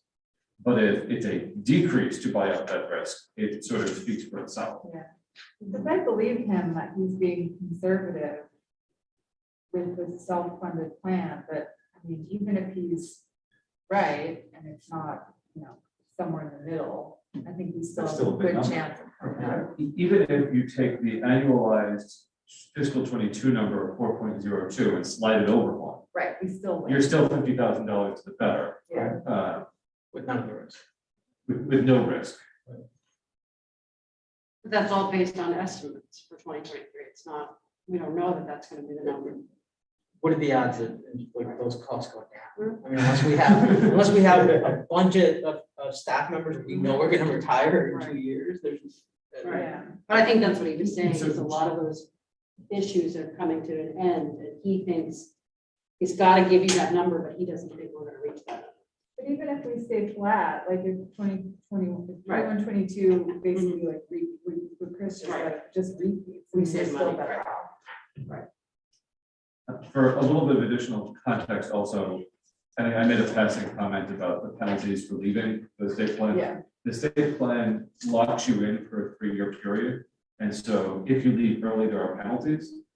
The penalties if you leave after year 1 are you pay back the lesser of the excess claims they've paid out versus the premium you paid in, or 5% of the premiums you paid in. So if it's a $4 million cost, 5 points is $200,000. So the price to get out after year 1, like if next year they say, we're going up 28%, we say, get me out of here, I pay $200,000. After year 2, that number reduces to 3%, and after year 3, you can just walk. So that's the way in which you're captured and the cost of getting out of it. If their plan goes up 28%, our costs are gonna go up anyway, right? A certain number, maybe not 28%, but What do you mean our costs? if we did the self-funded plan, it's. To be back into a self-funded. Yeah. plan. I think the doomsday piece of it is if the state plan becomes insolvent, they're going to have to pass through enormous costs to its members to make it solvent, which are going to outstrip general market pressure that goes up. That's where you're going to see the flip. Yeah. Of if in an average year in the private market, you're going to see a 6 to 10% increase. And you can expect that if they go up in lockstep like that, you move the state plan and they stay like that, the state plan is going to keep being better until it goes broke and needs to overcharge to make it back up. What's the, I mean, I don't know enough about it, what are the state, like, what's the likelihood or probability of them actually becoming insolvent next year? it's a real chance, right? Isn't it? I mean, it's a non-zero chance, but the other side of it is you're talking about the state being the backstop. And so they have the choice of either saying, hey, Reading, your premiums are now $50,000 per employee, in which case everybody walks away and the plan goes away.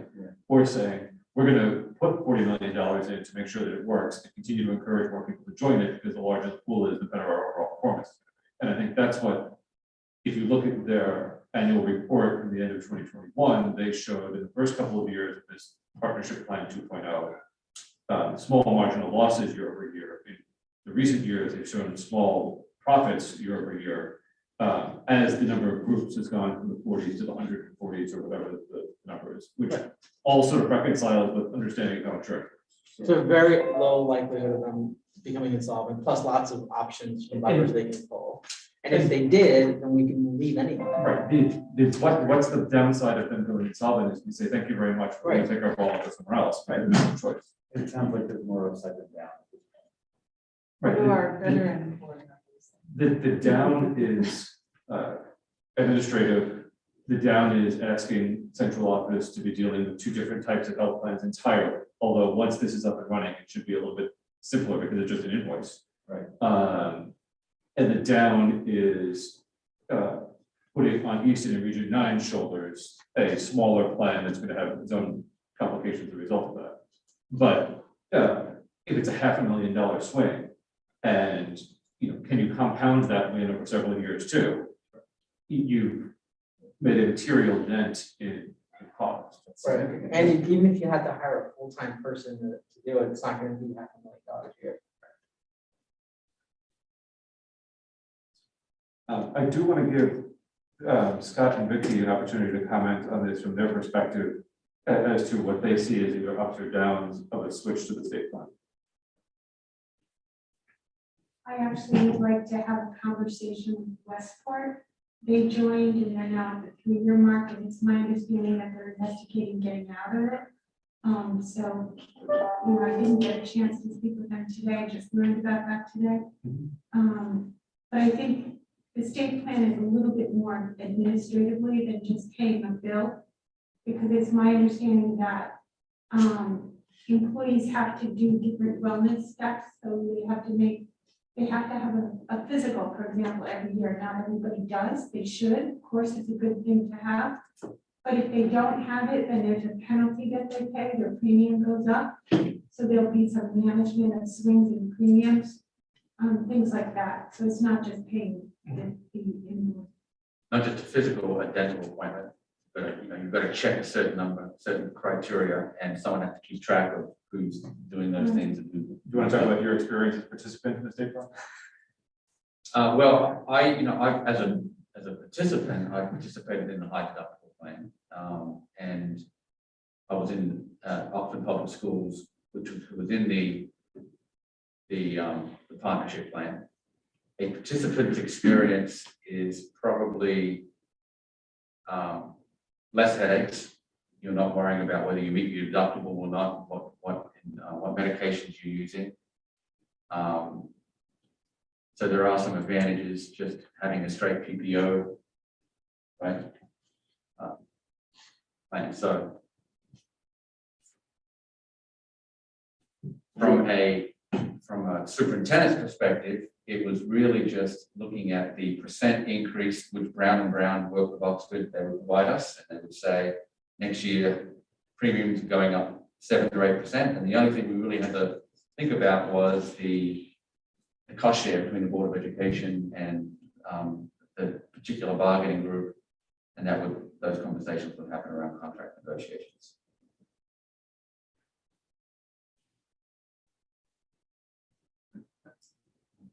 As I said to Jay, I was looking for evidence to convince me not to take the $500,000 that he's put on the table, basically. I didn't particularly hear it. Mike, if you're still with us, do you have any thoughts?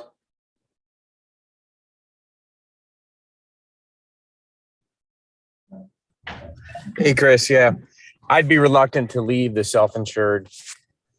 The 550 looks like a carrot that we grab once, and then we wish we never did when our claims go back down, because it was just a few years ago that Easton was in the position that we're in, and we had great claims. So I'd be reluctant to leave. That's my thought. Mike, you think it's gonna just go back the other way fairly quickly? I'm listening to him say that these are cyclical, with, claims, the cycle being kind of like a 5-year cycle. I know the amount of retirements that we've had the past couple of years, very high retirements. We've had an older group, right? And for a long time, I don't think that is going to last forever. As we start to hire younger folks, and we have older folks leave, I think the demographics of the group change, and that's coming in our future. It's just a question of how far in the future. Right, so if we're looking at 5-year cycle, we're at the beginning of it, right? Of that down cycle before it goes back up. I think we're 3 years into it. We had great claims in 18, right? 18 and 19 to 20 was good, 20, 21, now then 21, 22. So we're kind of maybe in the middle of it, or we'll be in the next 6 months, 8 months. And if it's a 5-year cycle, we have 3 years left, which we Right. could write out in the state plan. But I mean, again, it's all, I guess. I thought he was talking about a 12 to 18 months cycle. That's what I He was- heard, He yeah. was saying how he expects the curve to start going down. Yeah. And that's, But that was more relation. and he was surprised it lasted this long going up. Right. But yeah, that was the. And that's what a 5-year looked like. He's looking at a lot of data points from a lot of years. And, you know, my perspective is, you know, I also feel it's cyclical, and I also feel Reading will come back into the black, so. I mean, Mike, it really boils down to whether in fiscal year 23, we expect to see a material swing back to normalcy, or whether we sort of buy into the projection that we're going to continue to have a year as bad or worse than 22. And a year as bad or worse than 22 is a suggestion to at least go for 1 year over the state line. As much as I don't like yo-yoing, when you're talking about material dollars at the full 2% plus of the budget range, it's material money. I mean, you'd have to swing back, what, 400,000 or 350 for the next 3 years in the positive direction for to cancel out these 2 bad years, right? Something like that, yeah. Well, and I don't know if that's, I mean, we don't have 10 years of data to look back, but even doable. Like, how realistic is that swing, that positive swing to just make us even per se? I think it's helpful to play with some more numbers and really see what the trends look like, and see if there's any sort of scenario that suggests that either the 540 number is artificially high, because as Jay said, he's banking on 2 stop losses for each of the 3 districts, which is 6 stop losses, which never happened because he doesn't know where to allocate them.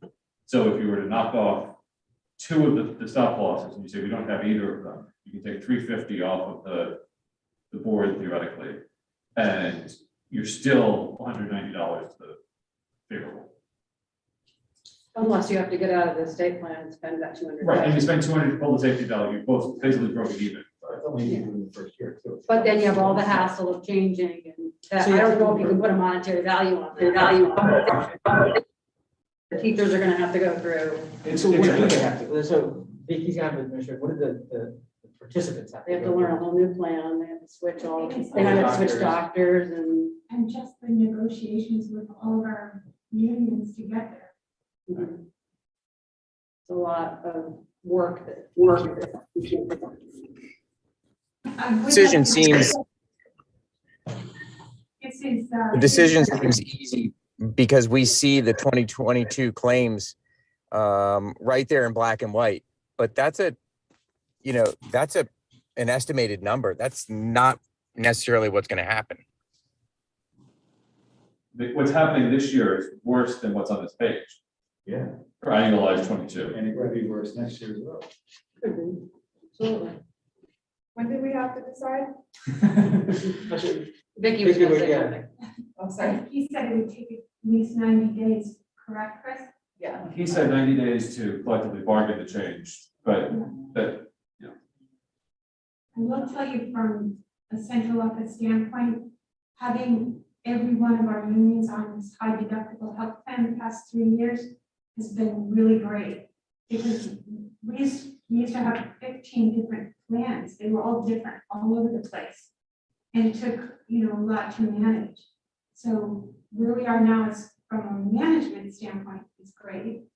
The employees are comfortable with the plan now. It was a sort of a shock for them to go from a PPO where they just pay a copay to a high deductible health plan, but I think they're all understanding the plans now. But with the state plan, it's not multiple, it's a single thing, right, for them as far as the You're not gonna have to deal with 15 But different. Easton, and who said that Easton and Region 9 are gonna go to the state plan? They're not. I They have a shouldn't. question. So if we think about, let's stay on the self-funded plan. How likely is that to result in reducing a teacher?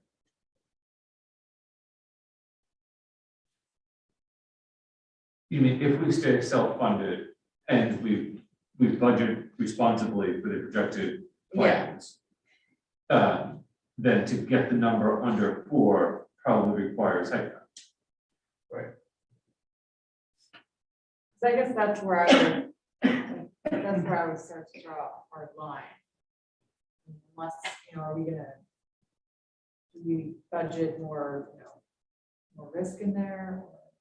I mean, I'd rather not lose a teacher when the That's- numbers are going that's up. what I'm I mean, I saying. would fight for that. I would say, and I appreciate that we want to get up the under 4, but that's just a number. It's a number like any other, it's arbitrary. It's arbitrary. We don't have to be Yeah. under that. We want to be prepared for that if Board of Finance Yes. comes at us. Right. But I think I would fight for that teacher. I would, some of that other stuff can go, but I would fight for that teacher. I What, think we you're not fighting for the teacher because there's a retirement, you're Right. fighting for The role. I would like to see. 20 that. students in a class versus 17. Exactly. I'm fighting for that head I count would- and that. And the kids, the support for the kids when they've had a bad couple of years. And Just all of that. a question concern, I don't know the answer to this, which is, do you open up the contract entirely when you have negotiations with the union, or can you just open the contract and look at one thing, which is just health Well, I insurance? think there are clauses that talk about like benefits, and if you're offering like benefits, then you don't need to reopen the whole contract. And this would probably be more favorable benefits or like benefits, depending on how you frame it. Right? We're not taking away benefits, we would be at the risk of what we offer. Except they would be giving away the bargaining rights to an important benefit. Know the percentage. So whenever we negotiate a contract, we know that salary and healthcare are the biggest items. If we go on the state plan, the unions can't bargain anything to do with the state plan. Right, the plan design is no longer on the table, it's purely plan costs. Well, there'll be negotiations around cost share, and what the contribution is, whether Which it's there are anyway. 19, 20, 21%. Right.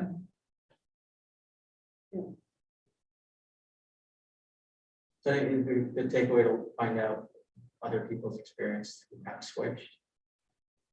Right, I think it's an understanding of other realistic experiences of who switched, getting a little bit more data with respect to the longitudinal ways, because I think that even as claims come and go, there's still an upward trend, certainly an upward trend per employee per month. We're not going to see a reversal that is negative year over year. We're going to see a flattening of the increase at some point. And the question is, when do those lines cross again?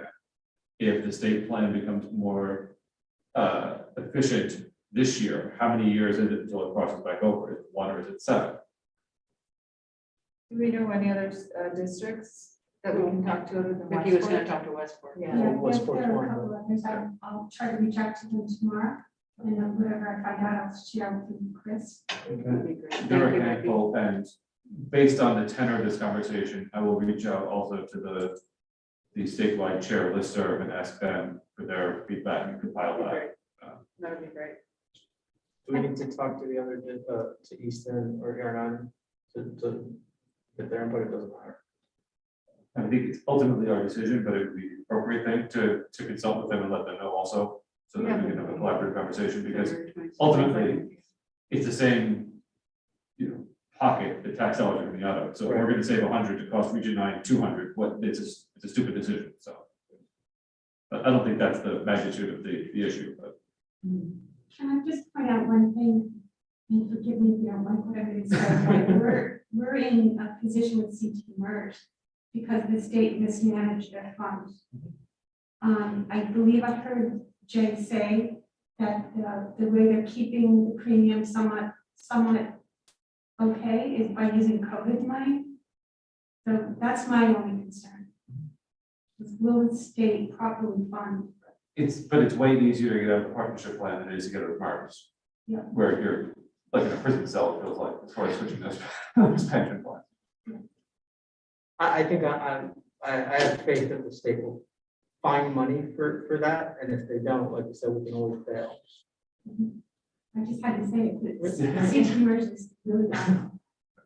Yeah, okay, well, I mean, yeah, I definitely want more information.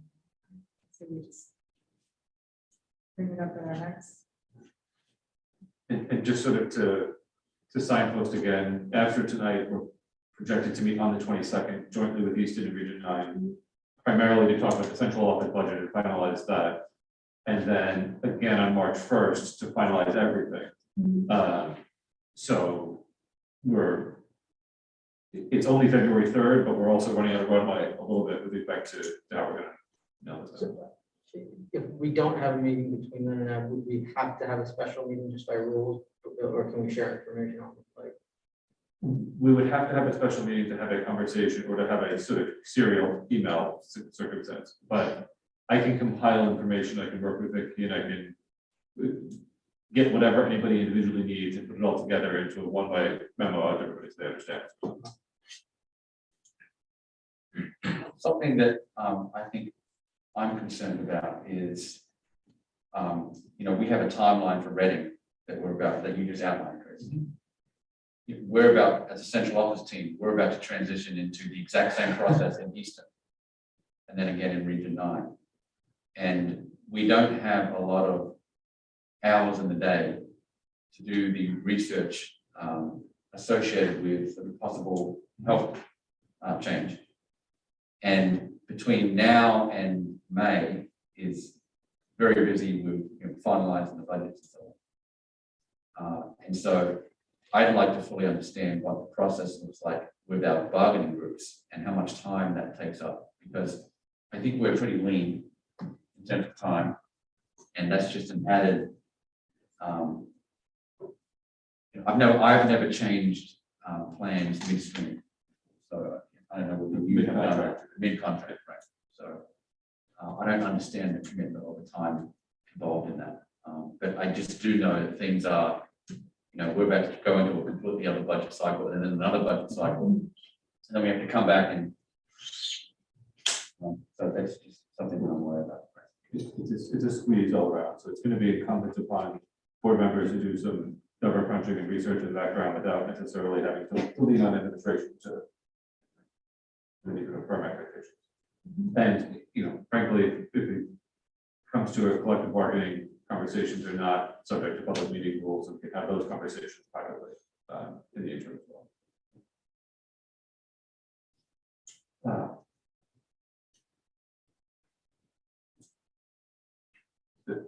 Any other areas of the budget or otherwise that folks want to address tonight that they might want more information on, or that they have concerns about?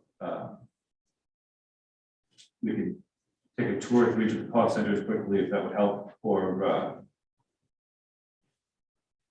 and this is a budget that does not propose a lot of exciting new things to talk about or negotiate over, nor are there a lot of real firm choices that don't come with significant reductions. We're not in a declining enrollment environment where we could say we'll lose the second art teacher because we can manage all the sections with one teacher anymore. I think our last workshop was pretty comprehensive, so I don't have anything else. No, I appreciate that we carved out what was discretionary and kind of just focused on that. It made this much easier, I have to say. There's no point in talking about the things that. Yeah, we're at 4.38%. You could go down to 4.24% just by removing $5,000 from each school cost center, technology and books. That would get you down to 4.24. If you adjusted health benefits from 14.75 to 14, that would bring you down to 4.16. I don't know whether you even want to touch health. I mean, that's a larger conversation, it seems like. Right.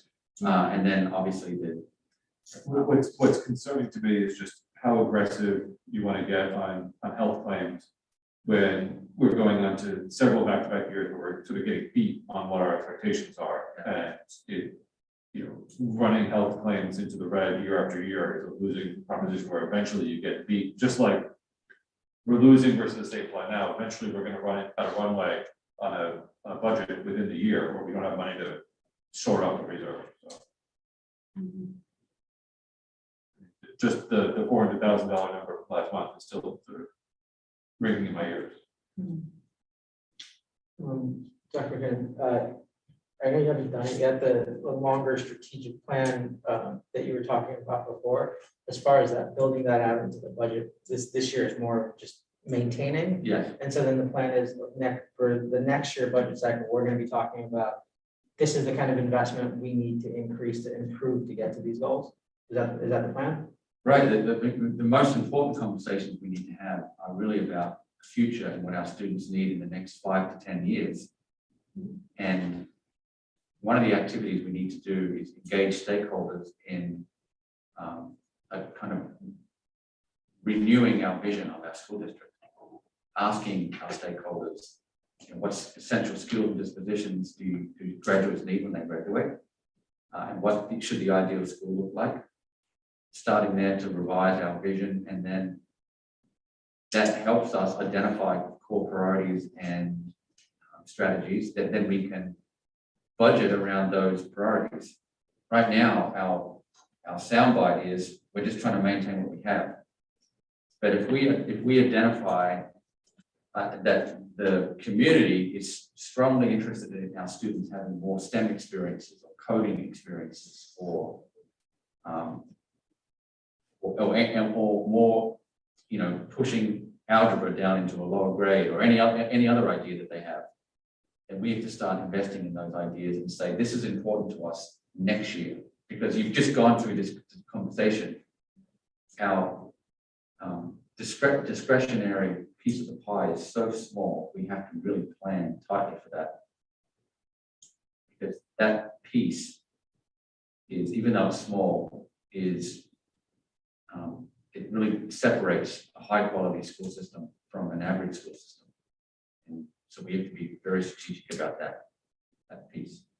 I mean, I think at some point, if all you're doing is maintaining and moving backwards, that's what worries me. I appreciate that we're trying to do a maintenance budget now, but at some point we can't do that. That's I right. mean, we have a huge asset in Sarah. Thank God we have Sarah because she moves us forward. But at some point we have to support that more. And like everything you're saying, the STEM, the technology, the coding, at some point we can't present a maintenance budget or we're moving backwards. Right. And I think we've sort of been conditioned in the world of declining enrollment to be able to sort To of have to do that.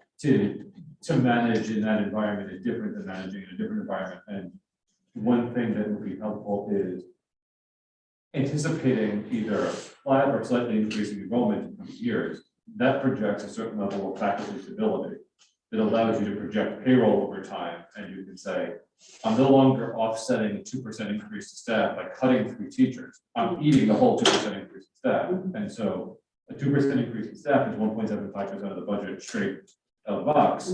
And so even maintaining just that piece, you're up 1.75 regardless. And so looking at that over time allows you to say what really is the delta that we're talking about and what should be the projected expectation. So one of the things that's worth pointing out is the amount of money within the budget that's allocated to curriculum and instruction, and what a tiny piece of the pie that is. So the work that I lead and working with Sarah certainly as a support. So the technology is sort of like the vehicle that engages the students and hopefully allows for them to learn in a manner that might not be possible if we were doing things in a very traditional way. But because we are so bare bones with respect to curriculum work time and professional development time and additional resources, as well as curriculum leadership. So over the years, we have proposed a number of different roles that would help to provide more coordination so that teachers would have the opportunity to be supported. So currently in the Reading schools, we have a literacy specialist at the elementary school, we have a math specialist at each one of the schools, and we have our STIC, our science technology integration coach. And those are our specialists. But their roles, for the most part, not the STIC, but the literacy specialists and the math specialists, they also serve as interventionists. So it's really hard for those people to have the time to also coordinate curriculum, despite the fact that I am often in communication with them, urging them to carve out time, and we need to focus on curriculum revisions, and let's do this together. And because they are the contact with the teachers, they're the ones who are seeing the implementation in the buildings. It's really necessary to have their input, to have their involvement, and yet there is no time in their schedule. So one of our literacy specialists at the elementary school also supports all of our English learners. We have a higher percentage of English learners right now than we have ever had before, and that's wonderful. I mean, this is something that we celebrate. However, we are obligated both by mandate and just by the fact that it's the right thing to do, to provide a lot of time with these students so that they feel welcomed into our school building, that the parents are able to understand the way school works. And many times the children enter the school without any English language at all. And we really have one point person at each school to do that, on top of all of the intervention that they provide, on top of coaching for teachers, and on top of curriculum coordination.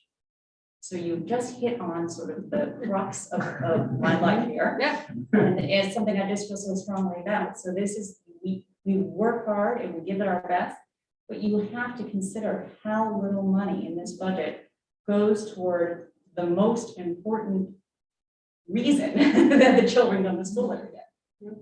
Right? So we're so fortunate that we have incredibly talented teachers, and they're the ones who really do make a difference every day with our students. But the resources that we provide them, both in terms of the human resources, the coaching support, and the intervention for our students, it is fairly bare bones, to be totally frank. Just to piggyback on what Stephanie said, if technology is the vehicle, right? And curriculum and instruction is really the engine, and it's supposed to drive the district. And curriculum instruction, we have $72,000 in that cost center.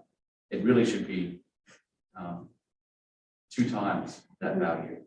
And in districts I've worked in, that is a much more significant area to provide curriculum, basically write new curriculum, provide new textbooks, provide more training for teachers. That's the R&D, if you wanted to use the corporate sector, of kind of where that innovation happens sometimes. And so that would be, obviously that would be probably a part of our strategic plan in the future. That's where it is now, but that's where. It's such a small number relative to the overall cost. Why wouldn't we do that now? Well, I'm sure that Mr. Perkin has sat through many, many presentations where we have attempted I'm to asking. show the board and show the public, the number of human beings that we have in Reading compared to all of the other DERG A districts that support this work, and the amount of funding that goes into it. And despite the fact that it's compelling to actually look at the visuals, when it comes down to it, you think about the conversation that you had earlier this week. You want to maintain class size, so that's what's closest to students. And ultimately, in my experience, that's what drives the budget decisions, right? So you want to be as close to students as you can be. And so the cuts come in the things that are sort of at a distance. I can cut PD and feel as if it's not going to have a direct effect on the student's day-to-day experience. What if we took a small step and said, take the 5,000s, shifted them into, Instead of cutting it entirely, putting Put it in line. into yeah. curriculum. But what you really need are more bodies, and that costs more than $15,000. Yeah, I mean, it's, and I No, I appreciate know, the, yeah. I mean, I think as Dr. McKinnon said, I think this is absolutely worthy of a really strategic conversation about, what are our goals? What do we value? And then how are we going to get there? And we have to lay out a plan and then really commit to it. Because when you get into these difficult conversations, you're weighing that we want to improve. We want people to see Reading as an outstanding place to live and to learn. And then at the same time, you want to have a very responsible budget. And so it's very difficult to drive this side when you're just maintaining. I think the public messaging one, like the thing that and I think I was talking to John about this the other day was, you think about, oh, the costs are going up every year and things are not improving or changing. That message of what you just said is because we're doing the maintenance budget. And I don't think that clearly gets out to the community. Nor That's what she just said. Right. Yeah, that we need more of what she just said to get those results, you know, more specialists, more support for the teachers, all of it. Just keep throwing money at it, right? Well, that's what it costs, But you know? so Costs money. it does, right? So It you're just looking at does. this, because we had this conversation, you're saying, hey, look, every year we're paying more and we're not getting anything more out of it, right? But every year it's almost like inflation, you're gonna be expected to pay more and just to maintain. So if you really want the improvement, there is a step up cost to it. Well, it's You're true. paying that year over year. But no, you haven't, right? What you're saying is, If you look at the per pupil expenditure versus other towns that are similar, it's higher. I know, So but we have been paying. that specific statistic is flawed because you're comparing apples That's to fine. oranges. No, it's not, like, we can sit down and look at two specific ones and we can flesh out why they're different and then see if we can normalize. But John, you are right. Every year costs are going up, per pupil expenditure is going up. But those investments aren't going to improvements that drive improvements in the classroom and curriculum instruction. It's going towards those major cost drivers. So it's getting back to the plan. It's not just about what are the things we need to do. It's also about cost containment, which is why Chris is, we're talking about health insurance, right? But it's also identifying that we have to care about certain things in order to improve student performance and not just fund transportation, utilities, and so on. So I mean, you're right, per pupil expenditure is going up, expenses are going up, but we're not allocating those dollars towards certain instructional areas. You know, we're responding to fiscal pressures, inflation, and so on. So like teacher salaries, we have to pay them 3% more or whatever it is every year. I mean, that's the same with any corporation or business, you just pay them cost of living increases, so the cost of people go up every year. No matter what we do, even if we change funding in school. Do you see money going to some place where it should, like, it's unreasonable, like the cost is going unreasonably higher? Well, let me first start by saying that I've had the opportunity to volunteer at both RES and John Reed. And I can say that my experience with that, as well as parent-teacher conferences, everyone my son has had and everyone I've had dealing with has been stupendous. They really, really are. I think we have a very special group of teachers here. And I do place a high value on education. So I don't want you to misunderstand what I said last week in this. But we are responsible to be fiscally prudent. It's just our job. So I guess to Sharada's question, what's fiscally improved? Besides a ratio, like what in his budget is fiscally? I don't know if there is, I mean, that's not the way that I would phrase it, but I mean, that's wasting money.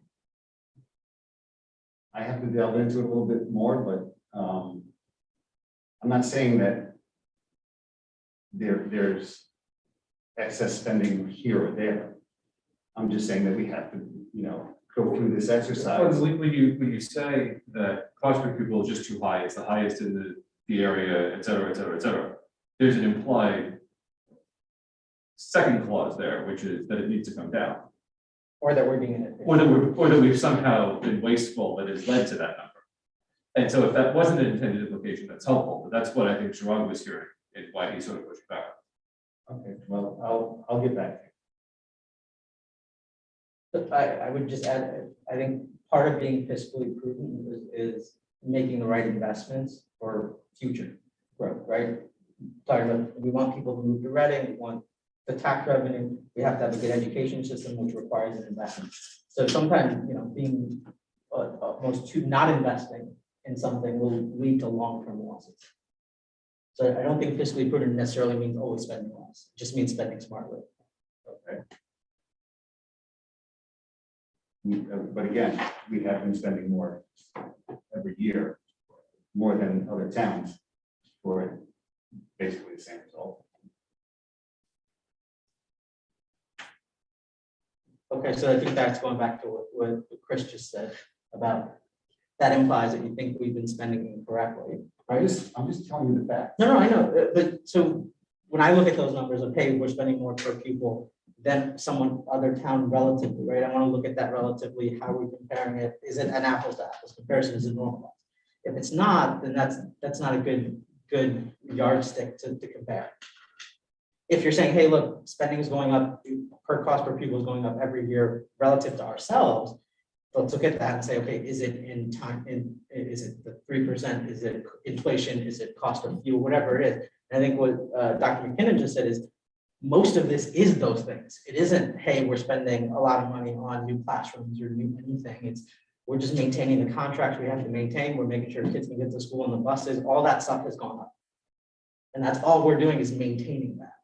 So, And if you look back too, I mean, we cut all kinds of, like art teachers and the talented program has been cut from like 3 to 1 teacher. So, there have been many cuts made over the last, those were what, 4 or 5 years ago? RES enrichment was cut 5 or 6 years ago now, 7?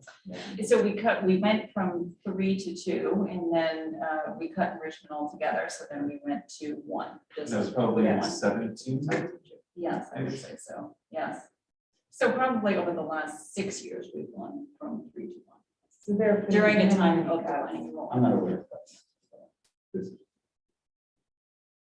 I mean, yeah, I mean, some all the past budgets, but what we're doing now is just maintaining it. So, I mean, we're all sitting here too, looking for, anywhere to take out discretionary costs, so I don't. it's a good question to ask. I just want to look at the same thing you're saying, right? So I'm not seeing it. That's why I'm looking at this going, 72 grand, if that's going to make a big difference. Let's go have a base or something, figure it out. Right? It's 72 grand relative to 24 million. It's $72,000 is 0.25% roughly. Right. I'm not even sure. We were talking about the curriculum expend is only about 72,000. That was on a previous The slide. curriculum is instruction, so that's where all of the, It's that small. It's like- But I think I would like to see the strategic plan and know exactly what you guys need, basically. I don't want to just not just throw money at it without a plan, but certainly I want to, and I think the other half is trusting you guys. If you bring us this plan, you guys all do the work. And I think that the problem is sometimes it's presented to the board and then it gets cut down and it gets cut down by Board of Finance. And it's like all that work that you do just goes away. A well-run strategic plan, like a well-developed strategic plan, probably takes 6 months. And the difference between a plan that I give you versus a plan that we all develop together is that there's buy-in and everyone understands, oh, well, there's a process here where we collect everyone's viewpoints and all of the data, and we actually triangulate different themes over time. And we start to measure, we interviewed 400 people, and from those qualitative responses, most people think that we need to be coding more in school, or we need to provide more enrichment opportunities in the arts, whatever the area is. When you say coding at school, at what level? Well, it could start in the elementary level. For example, there's this. I think it's what's the code.org and the engineering week. I think when in the year it happens, right? Yes. So we do this activity in schools where we say, okay, well, it's code.org, we're gonna study coding for a week and teachers do all these activities. I would like to see us, instead of doing, I was talking to you about this the other day, instead of students coding for a week and experiencing how to code using Scratch and so on. By the time students graduate elementary school, maybe they should have 500 lessons in coding. Right? That would be an example of a goal that would come out of a strategic plan. And if that was a goal, then what do we need to put that goal into action? You know, I actually think that the timing for this conversation is really just perfect. So, you know, we all hope that next year we will come out of a global health crisis. And we know that our students have very definite needs. So Mike Hoffman at our last meeting talked about the latest report from Johns Hopkins. So there is an urgency to this work that maybe hasn't been felt in years past. And so it just makes great sense to come together and really talk about, you know, what do we want in the long term, but then short term, what do we really need to do for our students?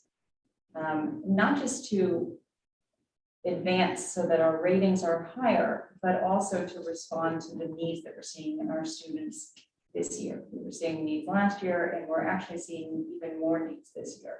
And while everyone is working just as hard as they can, it really takes, I would say, a more cohesive effort from everyone. It's not, you know, it's just not just what happens at school, it's what's happening at home, what's happening in school, and how we're going to really be clear about where we want to be. And that's fine, and I'm very open to all the discussions. But, you know, Jason, just to talk about what you were just saying, I'm not sure that that's something that we should do at the elementary school level.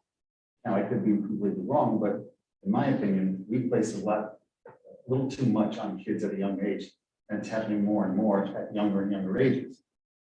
At what point we still let kids be kids?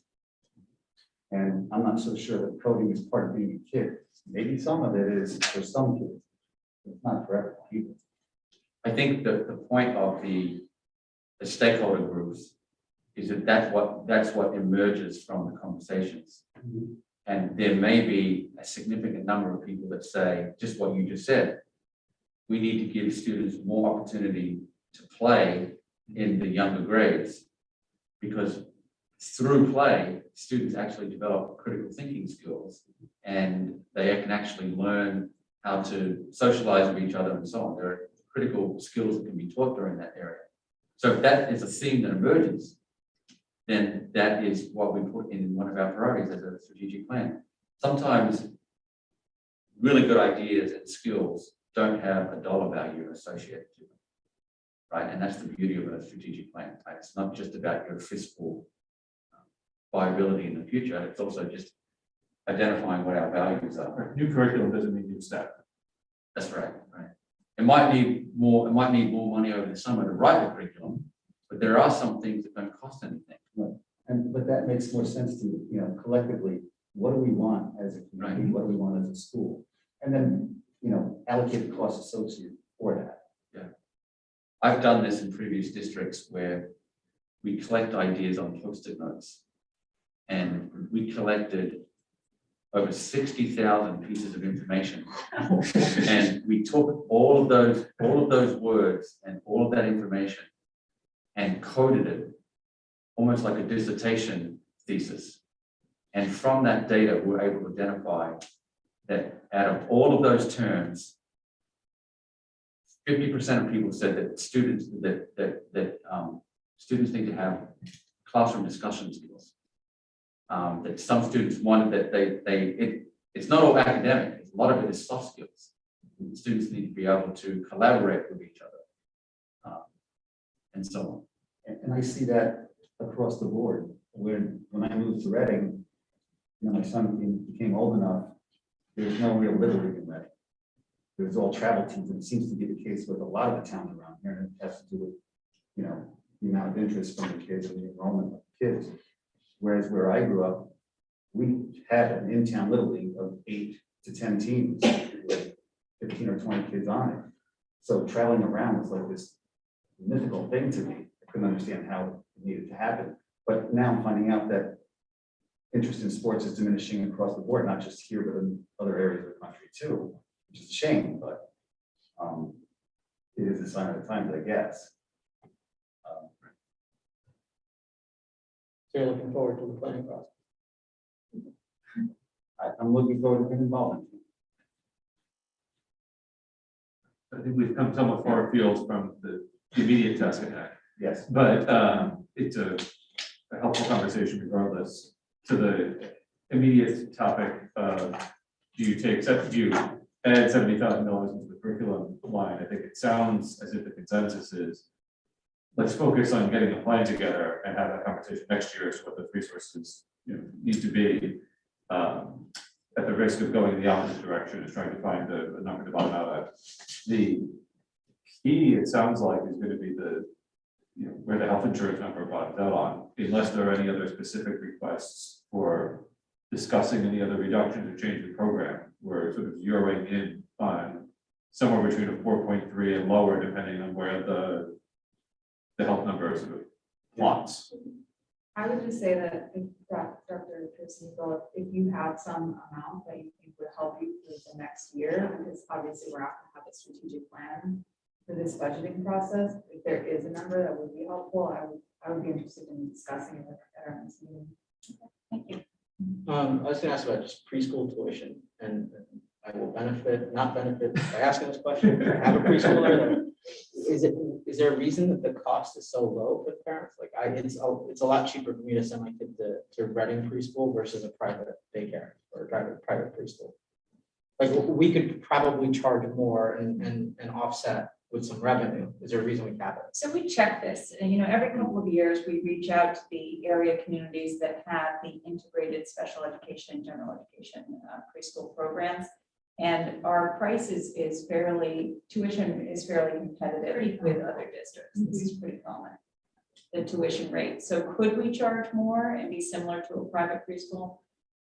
We probably could, sort of and get away with it, so to speak, but this is a fairly typical tuition for this type of program.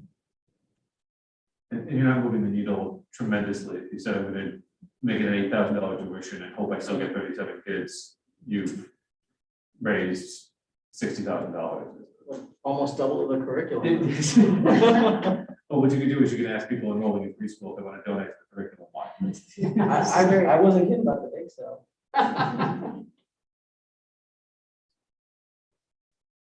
If there are no other comments or questions for tonight, I think we had another fruitful conversation that's narrowed the issue a little bit.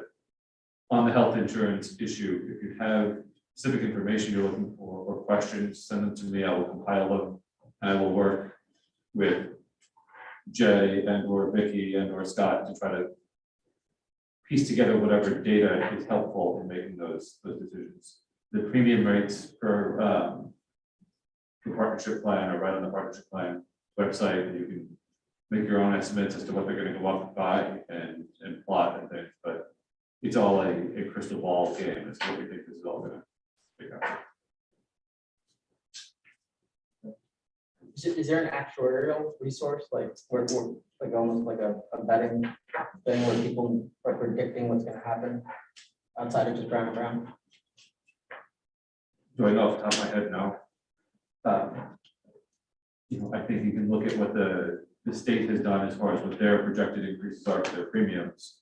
Otherwise, all we have is our internal projections of what Brown and Brown is telling us as far as our specific pool profile, because that's, to me, what's driving a lot of my reasoning on this is this issue of what are the types of folks that we have, what are the types of claims that we have, and how persistent will they be? Because it's one thing to have 3 car accidents one year and say, oh no, we really went crazy. And it's another thing to have 3 or 4 chronic conditions that we anticipate are going to persist for 4 or 5 years. That, to me, is what's persuasive in all this. But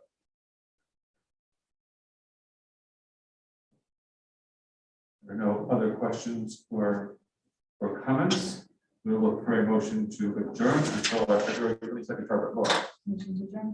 Second. Any objection?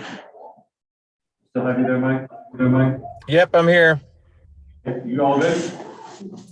All good. Thank you so much. Good conversation tonight.